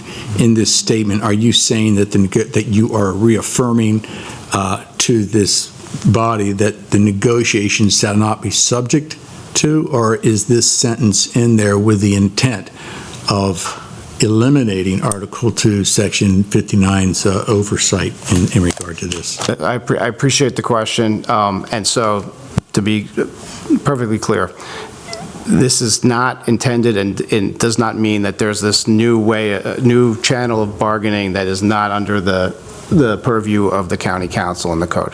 This is to make clear, and there's 100% clarity with the FOP on this, that if this working group, comes up with recommendations, there's the negotiations that occurs. If they reach an impasse, that's it. They're done. They don't go to arbitration. The code doesn't apply to them. And not to get too legalistic, but all the other provisions of the code about the failure to bargain in good faith, no one could even make those claims. This is to make clear that this has to be purely voluntary on both sides' parts, and nothing goes into effect without, mutual agreement and going before the council. But again, this is solely to make clear that was the discussion. We literally said we are not agreeing that this process is going to lead to arbitration if there's an impasse. And the FOP said, no, that's not what we want at all, and that's what this language is supposed to confirm. Okay. Does this state that the code will be amended by this one statement, that there is an amendment being made to the code itself? No, it's not, no, but the point, what we've done here today, I think, is put on the record that the parties agree that this is not intended to override the existing code. And if there were to be a proposed amendment on this subject a year and a half from now, that amendment has to come back to the county council and go through the regular process that any CBA agreement has to go through. I just wanted to get that on the record so there wasn't any, a year and a half from now, we're not having this argument. And you're comfortable, Bob, with the legal jargon of that sentence, such negotiations shall not? As explained by Mr. Altchek, I'm fine with it. I didn't understand it because I wasn't there, but my concern is slightly different than what he is explaining. I just wanted to make sure that the process that is in place in the code is the process that stays in place until or unless it gets formally changed. And my understanding is that the county executive and the FOP are in agreement that that's not what this is doing. It's not changing that process. So I think we're fine. Any other questions? Because we're at the end of the page. Dave, any questions? No. All right. Ms. Hurley, do you have any questions? I do want to clarify, though, on that service credit. I think it's the pension plan that would need to be updated to include that language if you're going to be updating the document. Oh, yep, okay. Yes, agreed. Any additional input? So the one thing that I want to make sure of, and sir, you brought it up, the deputies could do this, 3 of us, but we have in here that we want 3 people from the sheriff's office and 3 people from the county, so we can work through this. We don't keep kicking the can down the road. Can you go back on that? So you had said something about why can't the 3 deputies just start to do this on their own? Right. We can, but we want to have county input and 3 people there so we also can do this jointly, so we don't have any issues and we don't just keep kicking it down the road. We can come to a resolution that we're all. So should we put in the agreement who should be assigned to this committee as far as 1 deputy, 1 civilian, 1 person from the administration, or 1 person from the council, or should that be in there? Who's going to be on the committee? Think about that, would you? Sure. And in addition to that, I don't know if we got a clear answer as to whether the definition, from your perspective, of the county included both the executive and the legislative branch of government. So in that context, the definition of the county remained the executive, based on the fact that as the code puts the sort of responsibility for collective bargaining on the county executive, and this is an extension of that. That doesn't change anything that I was asked to confirm before about whether any agreement that might be reached or any recommendations would still be subject to council. Nothing could be done without the council's approval. That remains the case, not changing any of that. But in that letter, the word county was intended to mean the county executive, sort of continuing with the county executive's role as the negotiator. Okay. Thank you all very much. Thank you.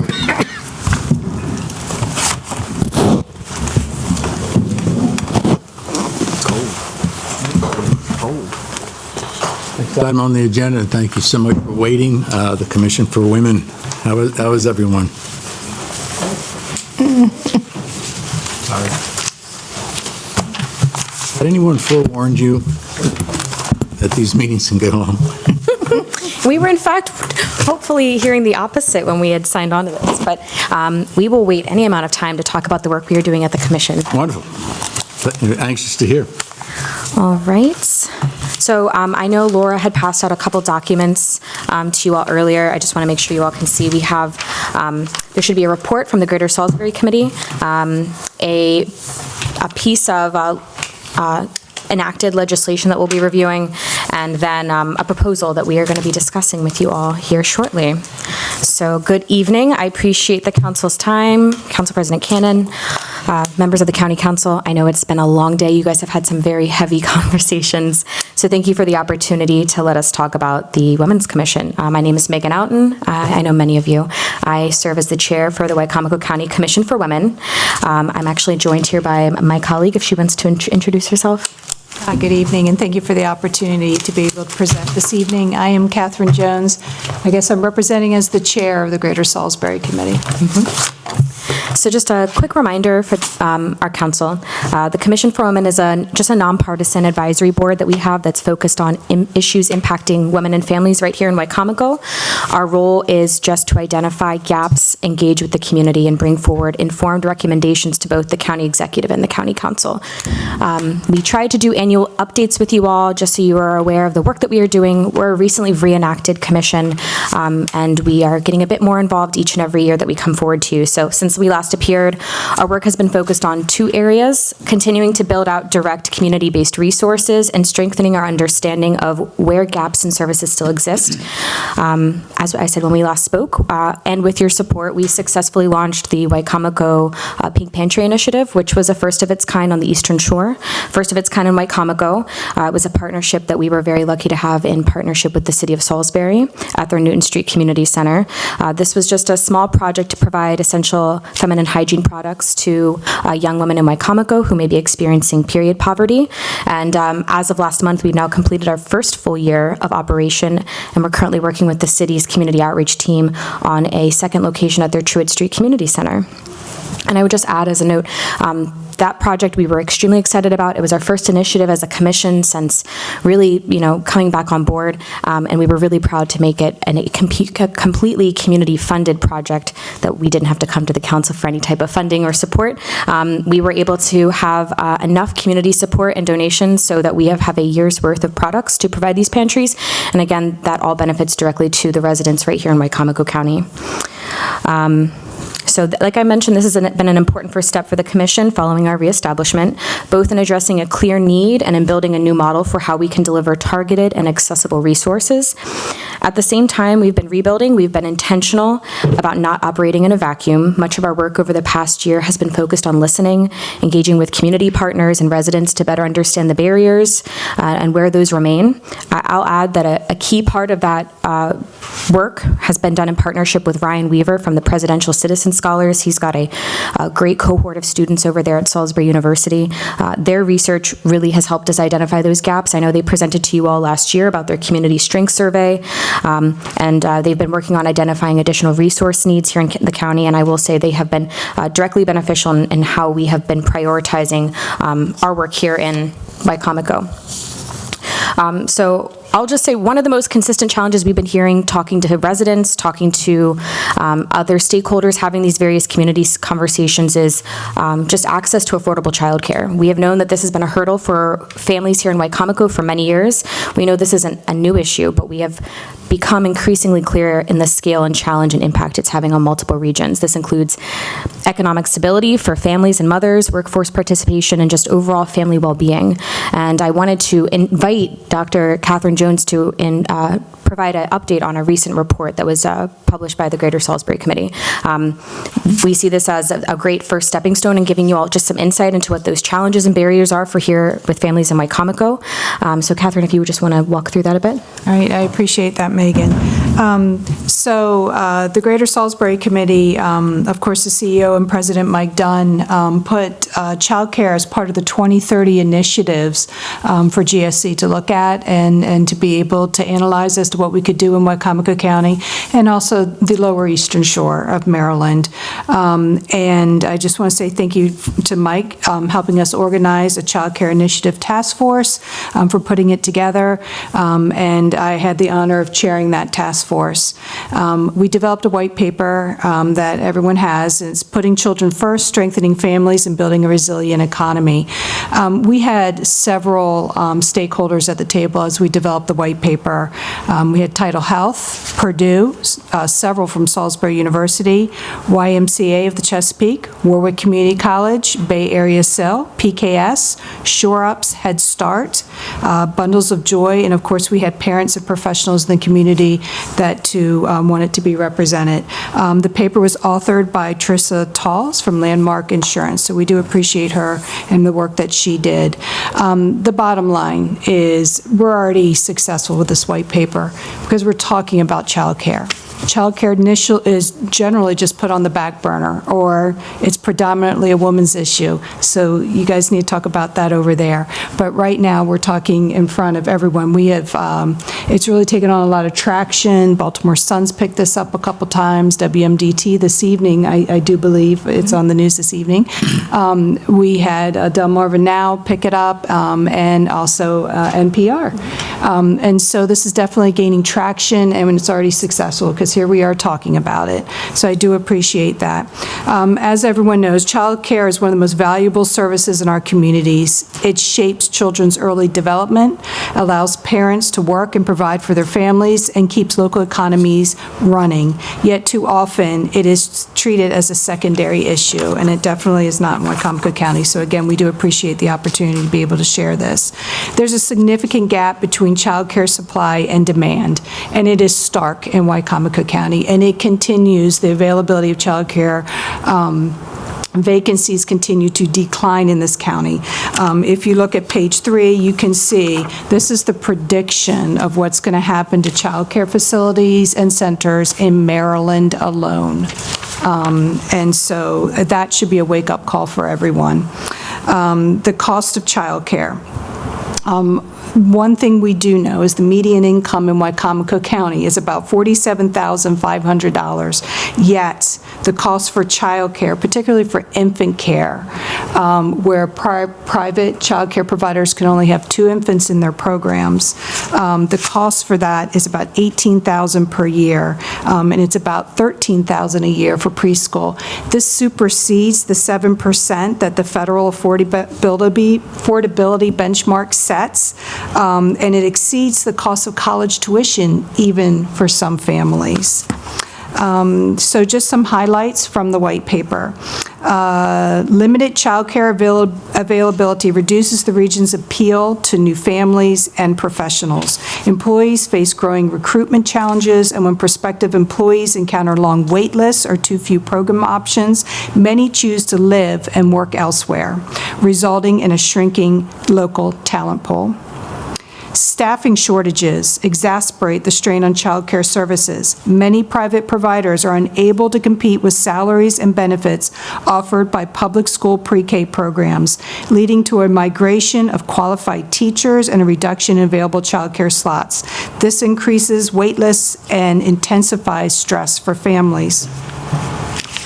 According to the Maryland First 5 Years Fund, October 2025, Maryland's economy loses $2.2 billion annually due to the child care challenges. We also see home-based providers, often the only option in rural areas, which is what we definitely see here, are limited to 8 children total and just 2 under age 2, restricting supply even as demand grows. And this is one thing with Maryland's blueprint that was one of the unintended consequences. Maryland's blueprint is looking for the school systems to provide educational services for children pre-K 3 and pre-K 4. Well, if you can imagine being a private daycare provider in your home, and you're only allowed 2 infants, and then the school systems are going to be educating the pre-K 3s and 4s, you just lost the majority of the revenue in order to keep your doors open. Affordability. So you're saying that the Board of Education should not take any role in providing daycare assistance? What I'm saying is that it's not for daycare assistants, but they're going to be required under Maryland's blueprint to do pre-K 4s, which is what they're doing now, and they're going to be working down to pre-K 3s. So once children have that, or parents have that availability for 3s and 4s, it's going to close more of the centers, because they can't lose the census or the students that they have that are 3 and 4s that are keeping their doors open right now. So that definitely puts us even more in crisis mode for infants from 0 to 2. I have a question. Yes. Have you, I'm looking at the stats, 0 to 5 in Wicomico, 7,598. Have you checked with the schools to see how many kids between the ages of 3 to 4 that's in this Wicomico County system? Because most of those kids, I think, come from low-income families. Now, what should happen, which I had a personal involvement in that, my great-granddaughter, she was 4, and we couldn't put her in the system, in the school, because her parents made too much money. So my thinking was, we asked, well, could we pay for her to go to the 4-year-old program? You cannot pay for her, which would have been cheaper than go to daycare. But see, a lot of parents, especially the low-income parents, either put their children in Head Start, which is all day, school is all day, so they don't have to pay for that. So the concern should be, but like you said, the 0 to 2-year-olds. And because of the youngness of them, because my granddaughter went to Bundle of Joy also. So my thinking is there should be a way that would help the parent pay daycare. And see, the purchase of care has been cut, which helped people who couldn't afford daycare. And it's been cut, and it starts from Washington, D.C., the budget cuts. We want to give tax credits, not saying they shouldn't get tax credits, but our budget, the county budget, there's a lot of things that I think the county has to do. How are we going to, do that? Tax credits. And I see you had up to $10,000, $3,000, $10,000 per property.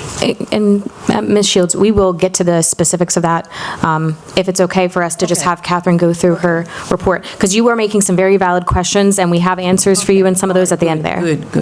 And I appreciate you bringing that up, because that is something that also is mentioned in the white paper when we are looking at child care development block grants, and most importantly, the child care scholarship program that as of May 1st in 2025, you can no longer apply to receive scholarships to be able to offset the expenses for child care. We did get a response from the white paper from Maryland State Department of Education saying that Governor Westmore has put it back into his budget for 2027 to help offset some of those expenses. You had also mentioned about pre-K 3s and 4s in the public school system. There are grants that are available for daycare providers to be able to earn their early childhood education degrees, their bachelor's degrees, so they can actually be paid, just like the school system would get paid for pre-Ks, 3s, and 4s, but that too comes with its challenges when you're operating a home daycare and also going to school to earn your bachelor's degree in early childhood ed. The other consequence of that, of course, is many that do earn their bachelor's degrees are not remaining in the daycare centers, because there's such disparity between what you get paid in a daycare center, what the benefits are, compared to working for the public school system. So again, Maryland's blueprint is just sort of compounding the issue, even though money is available to be able to put daycare providers through school. It's just the challenges and the barriers to get there and the time frame in which it needs to be achieved. So I do appreciate everything that you pointed out there, and it's definitely taken in consideration. Yes. She gets done, yeah. On page 5 at the top, with the chart, you've got registered family child care providers and large family child care homes. Can you, this is kind of a 2 or 3 part question here, but can you describe the difference in that between a registered family child care provider and a large family child care home? So Can you describe the difference in that? So I will say large childcare facilities, if I remember correctly, are ones that can accommodate 9 to 12 children. What now? 9 to 12 children can be provided in large home care facilities. Okay, all right. Now, does this include so you got 85 registered family child care homes. Out of that 85, how many of those homes are owned by the child care provider? And if they're not owned by the child care provider, if they got a tax credit, who would get the tax credit if it was they were renting? So yeah, that's hopefully what we're going to have a deeper discussion with the council on, is there's still a lot of unknowns. We don't know how many of our childcare facilities or at-home childcare providers rent their properties. How can you come and ask for this tax credit if you don't know what you're asking for? Well, so originally this is a multifaceted conversation. One, it's to open up the conversation for you all to hear about this white paper, which I think is really eye-opening, some of the challenges and barriers that women and families here in Wicomico are facing. This tax credit is just one of many tools that we are interested in just sharing with you all. And this is just the start of a conversation. We know that there's some gaps in information because this was initiated via state legislation. So a lot of the state data that they had just is not accommodating to the specifics of Wicomico County. So I mean, you're presenting numbers here that, that we need, I guess, answers to before we, have you taken this in front of the county executive to get her approval? Because most of what we do comes through the county executive to us. Yes, I did have a conversation with the county executive some months ago when this had originally formed in our thoughts when this had been passed via the General Assembly last year. She is supportive of the measure. I think for now, Joe, I agree 100% with what you're saying, but for right now, I think they're trying to just give us an overview of everything that's out there. And, I understand that, but when you've got numbers written down, we're expected to look at the numbers to try to form an opinion. And I agree with you 100%, but I think would probably be for another day because I've just seen this too. Yeah. So I think that's for another day, and I'm just trying, as a matter of time as well, I think a basic overview is what they're trying to present to us. Yeah. But I don't disagree with you 100%, Joe. Well, I mean, if somebody's coming in front of us to ask for our support, they should have the correct numbers. They're not doing that yet. I think they're just trying to explain the problems and the concept, and we can delve into them. Well, she said that she's got support from the county executive already. So if how did the county executive support this if she doesn't know the numbers? Does she know the correct numbers? So I will say this. This is a statewide initiative. We're coming to you as the Wicomico Commission for Women. This is a statewide initiative that the State Maryland Women's Commission is doing in every county to bring this forth to their county council members and county commissioners to help tackle this as a statewide crisis we're seeing. We have seen since 2016, 15.5% of our child care facilities decline. What Catherine is showing you is that we will continue to see that decline if we don't have continued intervention. And I won't say early intervention because we've already kind of reached a pretty critical point. We just see this as an opportunity for us to have a conversation, share with you all the numbers and the data, because you all aren't the experts in child care specifically. So I originally, when the commission brought this forward to every county commission, I brought this forward to the county executive first with the intent of bringing it forward to the county council, and she expressed her early support very lightly. We did not dive into the specifics, but she liked the intent of supporting women and families here in Wicomico via some kind of opportunity to incentivize additional child care support. Well, I'm not saying that the council's not supportive because, we haven't, we've just got the paper also, but I'm wondering how the county executive formed an opinion to support this, like you said. I haven't heard from the county executive. You said she's supportive when we don't have, especially that number. I mean, I don't know if there's other numbers. Supportive of the conversation for us to move forward. I wanted to make sure that, this would be a collective conversation between two branches. And this was just supportive of the idea of continuing a conversation. The goal is, you guys hear the facts, you hear the data, you hear the challenges that we are expecting to see here in Wicomico, and we were just proposing an option of many that I know that GSC and Catherine have worked towards in identifying ways that we could help address these challenges and barriers for families. So I used to employ, a number of single mothers, and I knew the challenges they had with child care. It's been a number of years ago, and I'm sure it's not gotten any better since then. But I'm just trying to say, I think it would be good to have correct numbers before you ask for support. Again, I agree with you 100%, Joe, but for right now, again, this is just simply. So you're telling me brief. I shouldn't This be is just a talking brief. now? No, I'm saying, what you're saying is correct, but this is a brief overview. If we're going to get into the nuts and bolts of it, it's going to be a work session, a formal work session, where we've had a chance to review it, and they've had more of an opportunity to prepare. Okay. Right now, it's just in a very rudimentary form. Okay. Go ahead. Thank you. And so this is actually, as we put it together, we're actually calling it a call to action.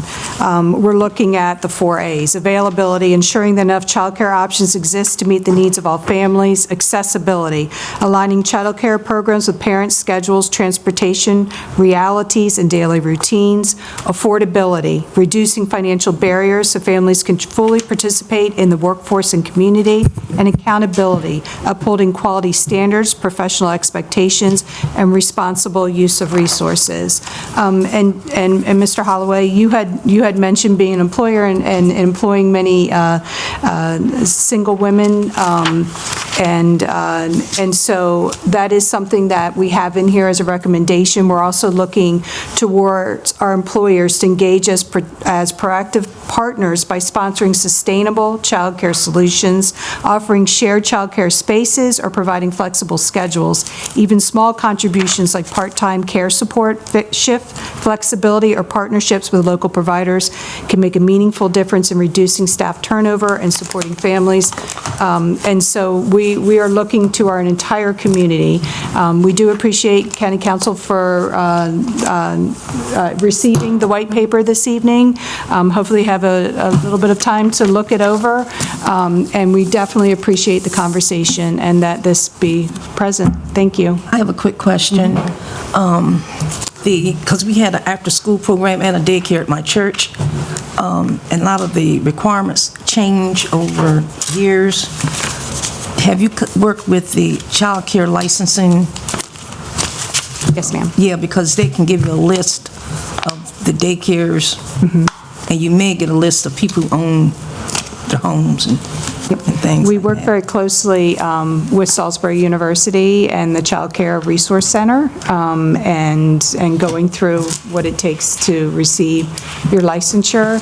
And then for the actual list of daycares, and we didn't dive into that for the white paper. This is just a general overview for the lower shore. I advise you to contact, it's right here in Salisbury, that goes around and licenses and inspects the daycare centers. It's a child care licensing by the state.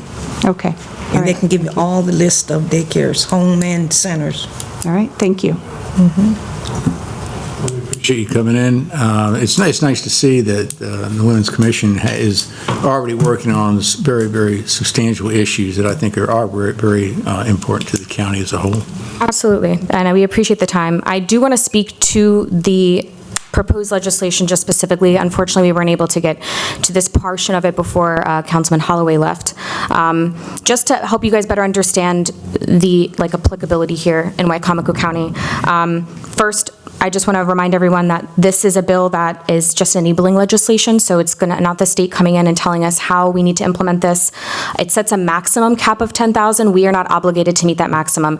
So one of the things why I was most excited about this piece of legislation is it gives us the flexibility to fine-tune what's going to work here for Wicomico, and it's going to expand some of the qualifications and move some out of the outdated restrictions. So just when you guys dive into it, you'll notice this doesn't just apply to licensed family childcare homes or large family childcare homes. It also extends to adult and elderly daycare centers, which I know is a conversation in another capacity for residents here in Wicomico. So every age facility qualifies as long as it's currently licensed and operating. And then to Catherine's point, this also includes employer coverage. So businesses with 25 or more employees have the opportunity, that provide on-site care will have the opportunity to be a part of this as well.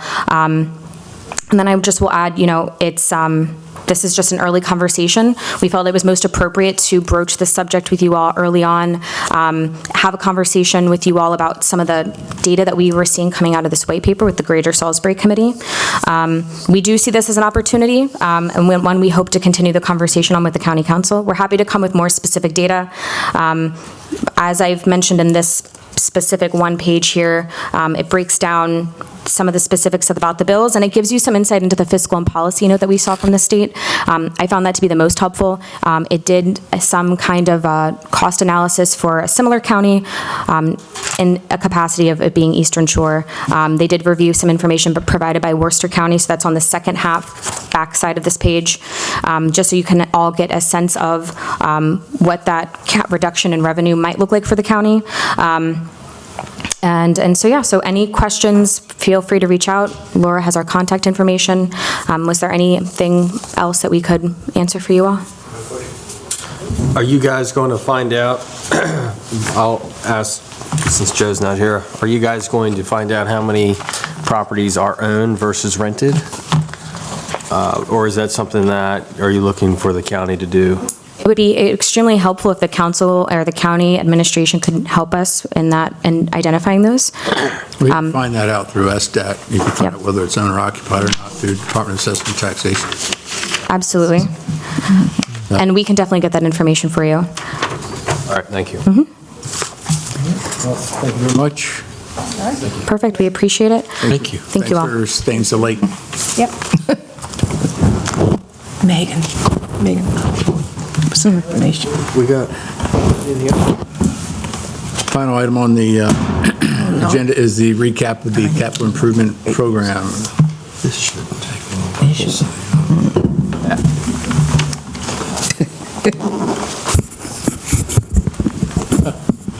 You're all up late. Yeah. Good evening again. Bunky Leffman, Director of Administration. Pam Olin, Finance Director. And I did want to ask if Councilman Holloway was going to get us all some espresso. No. Instead of water, that's what we're going to, you're right, that's a good idea. Instead of the water. We should switch out at like 8 o'clock, switch out. That's right. I think you've received communications from us as far as the basic issues of concern, the Fruitland Intermediate, Verizon Building, Barron Creek, Weapons Detection System, Government Office Building Security, Volunteer Fire Departments in reference to the SWAT, and County Reserves. So I will let you have the floor, Bunky. So I wanted to start out, and Pam cover some of these, but with the GOB security, so we did have some bids. Actually, I have the memo on my desk to send over tomorrow, because my thought was that I'll bring purchasing in and she can sort of go through the details with you, but I can give you sort of an overview. As the low was about 65, 68,000. The high went all the way up to like 190. So there was a vast disparity between I believe it was 5 companies on, but some of them also gave us an unarmed rate versus the armed rate, and so there was more detail than the RFP asked for. The coverage would begin at 7 a.m. and go to 5 p.m., but we also put in there that they would also be responsible for meetings that didn't occur in that time, such as this meeting or city council. Now, one thing I do have to do is obviously we would look at this as a shared expense, with the city. So I don't know if you have any guidance one way or the other, if you would like me to come before you next time, having had that with I have broached this topic with the mayor's office, but would you like me to go to city council, see where they, and then come back, or would you like me to come here first, and then if you guys and lady have a favorable or thing, then I would go over there, but I don't know which route you kind of want me to take, because it is weird, we don't have a lot of these. Though, right? Huh? It's our building.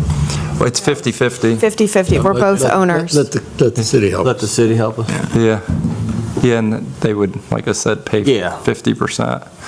So I didn't get it. What I got from the mayor's office, it wasn't a yes or no. It was like, talk to us when you have some numbers, kind of thing. So your question is you want to come to us and negotiate something to bring to the city? That's right. Or have you go to the city and negotiate something to bring to us? Well, I wouldn't really negotiate with them. I'd say, hey, this is where we're at. If we picked one of these, jointly, whether it was low bid or not, is this something the city would be amenable to doing? Do you want to know that answer before we come back, or do you want to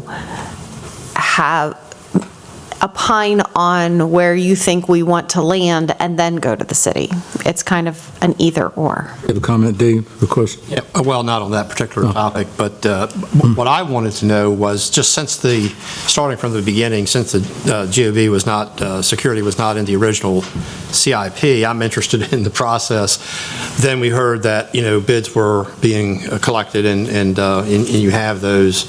So in other words, just the process from here, you've got the bids, it's going to go into, I assume, the 27 CIP, and so it's going to be presented or integrated. And in fact, I'm speaking to not only this one, but the other ones as well. But for my part, these were things, most all these were things where we were thinking probably should be there. And of course, fortunately, we've got the extension to June 15th now. So again, the CIP is a plan. The CIP is intended to give us a roadmap, but anyways, On this one specifically, before Pate retired, he said, we have the metal detectors, we have the capital stuff to do this. This is an operating impact. So the numbers I'm talking about is totally operating. So we don't believe, based on, what Pate told us before he retired, that there would be a capital outlay possibly at all, but if there were, it would be a de minimis amount compared to what would normally be. If it all shows up in the operating budget.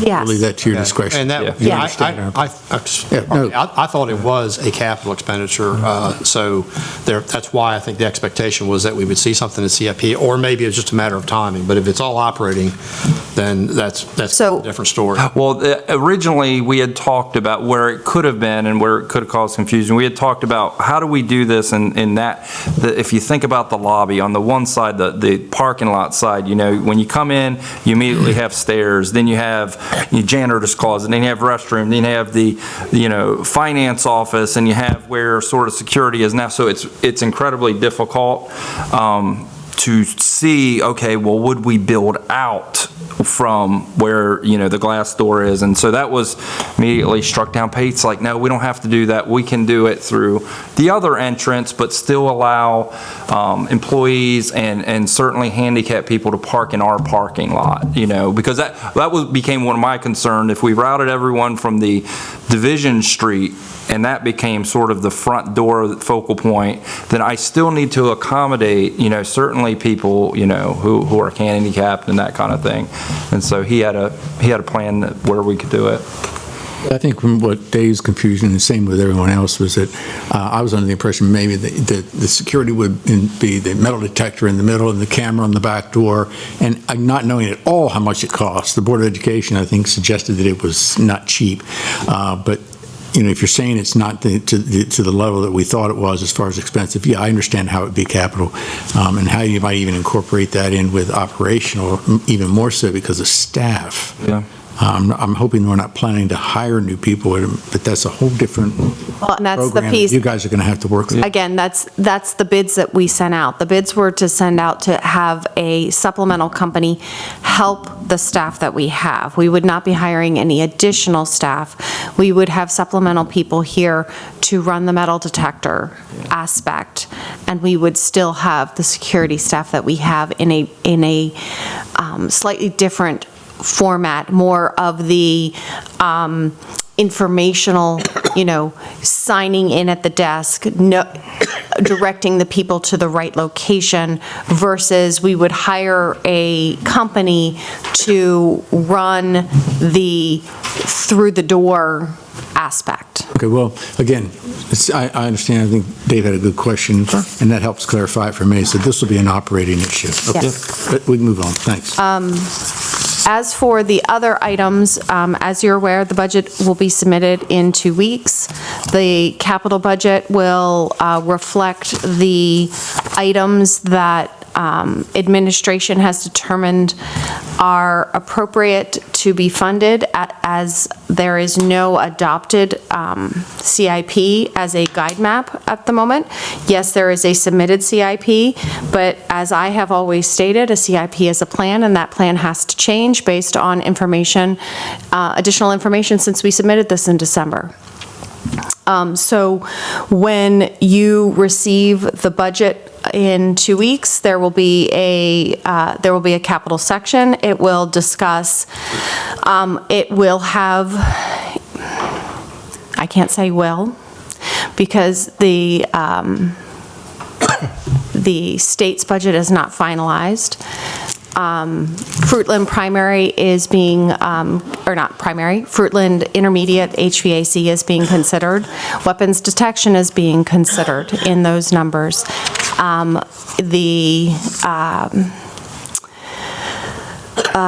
The other ones on your list. Let me ask a question first on that, since you brought that up. The reason we put that down there, and Bunky, you and I sit on the building commission, so we heard the 10,000. We said, yeah, it's going to, but then after leaving and, with other discussions with the council members, the question came up, what is the higher priority for the Board of Education? That's the only reason it's on here. What's the higher priority? Is it the HVAC system or is it security systems within the schools?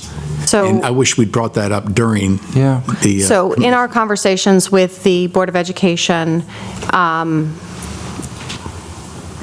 my takeaway, Pam Olin's takeaway, is that they would like the funding, the complete funding available for the HVAC project so that that can be done. There would have to be a commitment to do a piece in 2026. So again, when we submit, if we submit the budget with it in there, we would then be submitting to council at the beginning of May, most likely a budget amendment to do the 26 portion so that they can get it under contract, and then there would be something in the 27 budget if we get that far in 2 weeks.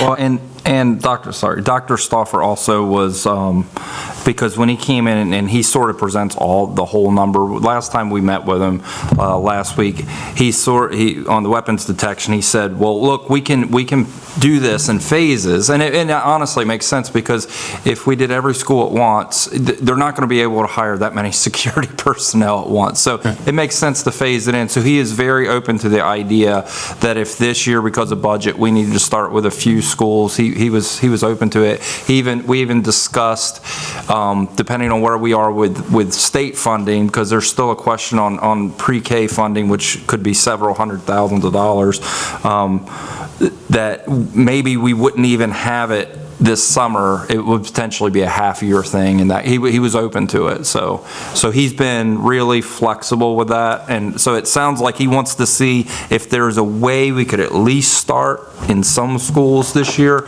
but he also wants the HVAC, so. Okay. And then, I didn't hear a question on the Verizon building, why the Verizon building was in last year and was a huge number with no real accountability on the fiscal note, and yet it's disappeared after we have surplused. So council had requested that be stricken from the 2026 budget. So at the time when we submitted the CIP in December, we were still in the process of making determination as to where we were moving forward with, how we were moving forward, not where, how we were moving forward with that project. And so we believe we have a plan. We believe that number, there is intention to have a number in the fiscal 2027 budget, in the capital budget associated with that. And again, it will be brought forward in 2 weeks associated with the Verizon building. Dave? Okay. And I can't, I thought I had it with me, but I can't find my note that gave me, my guess is it's going to be sitting downstairs on my desk, is the list of things, and I apologize, I can't find my list. I'm assuming it's going to be a much smaller number since you didn't think it warranted being in the CIP this year, which is fine. The next item that we had listed here is Barron Creek. The real question there was, it's always been stated there's a very unique number of $728,000 from the state of Maryland, but the state of Maryland doesn't seem to recognize that they've made any commitment whatsoever for any monies whatsoever. Well, we just heard back, I believe it was last week, that they gave us some things we need to work through, and number one thing is an environmental study. So they want us to do, or we're collaborating with them on this environmental study. So we actually, it looks like we're actually getting a path, where before we would sort of, hey, where's this money at? What do we need to do? And now they've actually, told us, what you need to do next is, the environmental study of the area. So that's something that Public Works is working on. We hadn't done environmental studies before now with all the funding there was? There was one done years ago, and at that time, it was before I was there, but DNR wanted us to do a fish ladder, for it, and, all that kind of stuff. So I don't know if those studies go stale or not. Apparently they do, because now they want, another one, so. Are we doing it backwards then? Because I know KCI's we've been investing a fortune with engineering that they're doing. How would we be spending that if we haven't even done an environmental study first? Well, like I said, we did one, and then KCI is sort of engineering this, and now the state is saying, look, you need to look at the environment over here to say that if we do a design, they may come along and say, hey, this design is okay, but you need to tweak this thing because of this. That's sort of what we're working through with them right now. What about the 728,000? Are we supposed to assume that is a legitimate number, or does that not exist? Yeah, that's what they put us on the path for. So now you have to do this environmental study so you can get to that money. That's essentially. I'm assuming this is for a road and not for a bridge, right? Yeah, for culverts. Yeah. With I want to say 60-inch culverts, 2 or 3 of them. Then we get down to the big bite of the apple is the volunteer fire companies and SWAT recommendations. Yeah, so at the last fire chiefs meeting I was at, and I don't know if it's the last one or not, and Councilman Merritt and Councilman Wynn were there, what it seemed like to me, and certainly, disagree with me if we saw it a different way, is that the fire chiefs seem to want to meet with the county to sort of figure out the one-in-one system and sort of how we would roll it out. And one of the things I've brought up to them when they met with us on the budget, I was like, listen, here's the issue, sort of like what Dr. Stauffer's issue. We literally can't hire every one-on-one person for every fire department in one fiscal year, even if we had the money, because that kind of personnel, we're not going to be able to hire them all at once. So we have to have a phased. But in that phased, assuming we do the one-on-one, in that phased thing, obviously there's going to be 1 or 2 or how many ever we do fire departments the first year, and several that aren't the first year, and that certainly can be a contentious issue. So that's why when they said, they wanted to meet with us to discuss it, I think that's a great idea, because then hopefully we can all agree sort of on a path forward and how many we would do as we phase it in. So that's sort of was my take on it, and we would need to schedule a meeting with them. Have you scheduled a meeting with them? My thought was we would do it after the budget, but if you want me to do it now, we certainly can, because we'll be meeting with them. You'll be meeting with them again on the budget, obviously. So I can't tell you what to do, but I would recommend you do it as soon as you can. Sure. Dave. So, The original SWAT obviously happened before I came on the scene, and then we had another meeting about the very same topic, and we kind of kicked around some ideas, and I thought we kind of gave some direction, but my thought process would be to have emergency services and the fire chiefs work it out. I realize there's some contentious issues, and there will be. Work it out, and then come to the council. In other words, that's kind of like what I would call committee work, so to speak, and then come back to us so that we're not sitting here, we're just kind of like going back and forth. We all kind of agree, but come to us with a solid plan, and we can say yes, no, or alter it. It'd be a little bit, in my opinion, smoother process all the way around. And I think we did clear up a confusion item with at least some, if not everyone there, is that if we decided as a county to do chase units, because we had talked about that on the east side and west side, our thought was, budget-wise, that would be the county doing that, but that would in no way impact what we give the volunteer fire departments. Like and they thought, oh, if they stand up chase units, or at least some of them indicated they thought, then we're going to take that out of sort of the funding they get. But their calls aren't going down, so our chase units, probably shouldn't come out of that if we can at all avoid it. The question is, Bunky, that the SWOT analysis came out 1.5 years ago. Yeah. And we really thought that without question, just boggles the mind that with this being a 5-year plan, that there can't be any mention of addressing those issues within the next 5 years after we've had it a year and a half to review it. I mean, throw it into 29, throw it into 30. I mean, but why, the big question is, why isn't there something more substantive in there showing us the direction we're heading? I feel like finance is trying to not swear at this moment.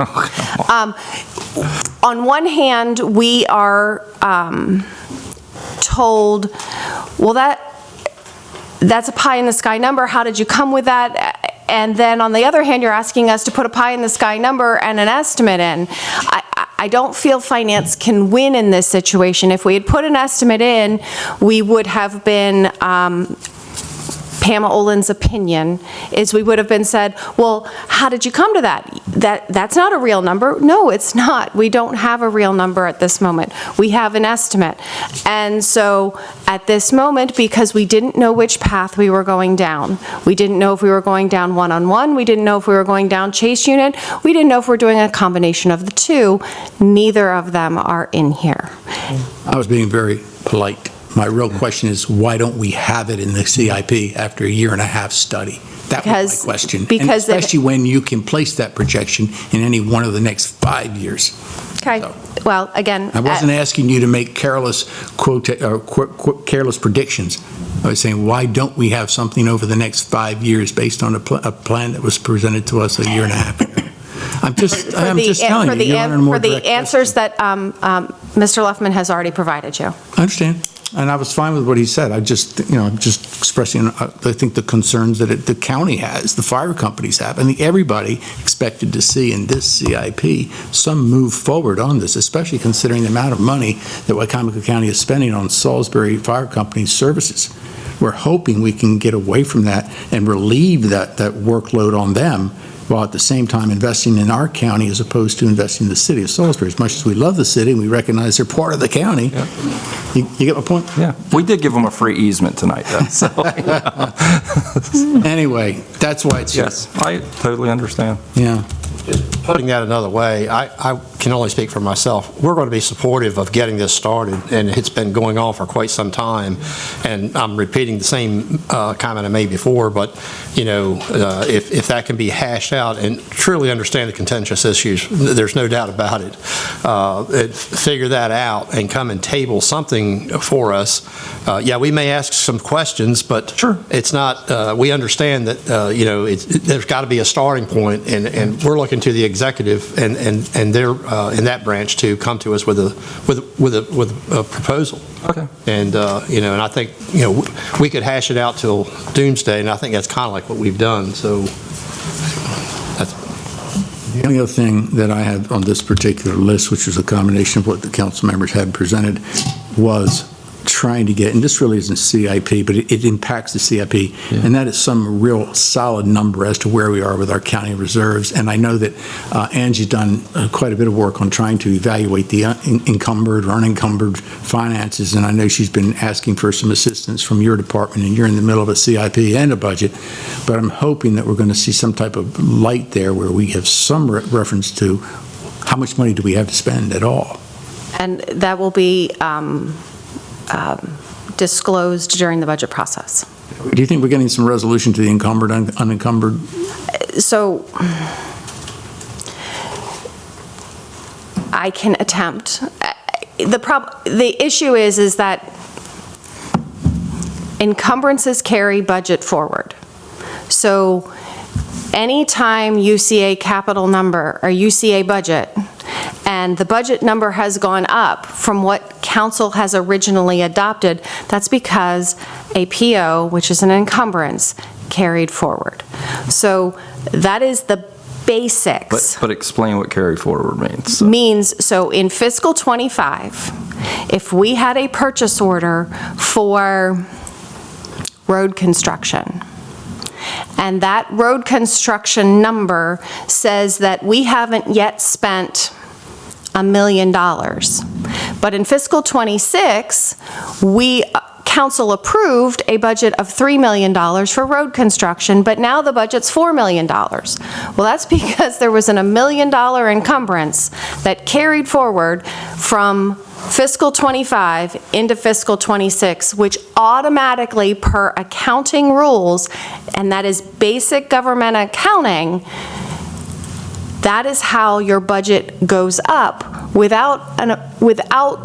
because council approved the original budget in '25, which said that we could spend it on this. We're now moving it into '26 because we didn't spend it all. Well, and part of that specifically roads is, we use a vendor, a big one. I'm sure you all know the entity's name, and sometimes their paving schedule, it's past July 1st or whatever. So that's why that money has to move forward to cover the project. Even though the project may begin in June, it might not end with all the paving they do until several months later. So basic government accounting has it that if there is a contract that has cash that is still due, that liability carries forward from the prior year to allow that budget so that you don't have to spend $2026 on 2025 expenses. But we'll certainly, whatever the internal auditor question she has, we'll certainly. We will, again, I readily admit she sent that question, but I have not had an opportunity with the other things on my plate, as you stated,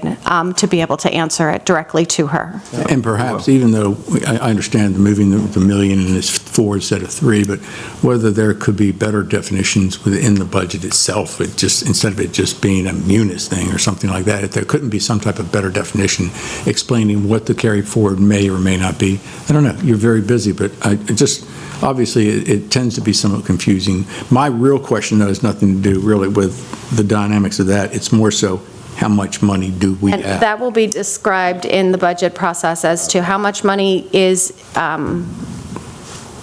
estimated to be utilized in the fiscal 2027 budget associated with any fund balance. Because you've always said that you need the CIP to know about the budget. Well, we need to know about the budget to know about the CIP. We have to know what that number is. Yeah, we'll have it. All right. I have a question, quick question. Do we have any money left over that has not been spent for anything, that's not encumbered? There's always funds that's how that is how our fund balance has partly grown, is because, again, for the most part, we budget full employment. We have not budgeted full employment in some select departments the last couple of years, and council's aware of those. But salary dollars do not carry forward into the next fiscal year. The things that do carry forward are more your operating expenses. So there are operating costs that, for example, we make a budget related to how much it's going to cost to have telephone. And if our telephone costs, we have to keep open for 1 month or 2 months till we get the last bill. But if we budgeted $100 and our telephone costs were $80, there's $20 of savings. And that is partially how our fund balance has grown over the years, is by the fact that we have to make an estimate for every single line item that's in that budget 18 months before we're going to spend the last of it. And we make the best estimates that we can, and sometimes we come back to council because we didn't have enough money in a certain line item or something has come up. And in other instances, there is money left over, and those monies roll back into our fund balance to allow us to have availability for future. So yes, there will likely be some money left there. Dave?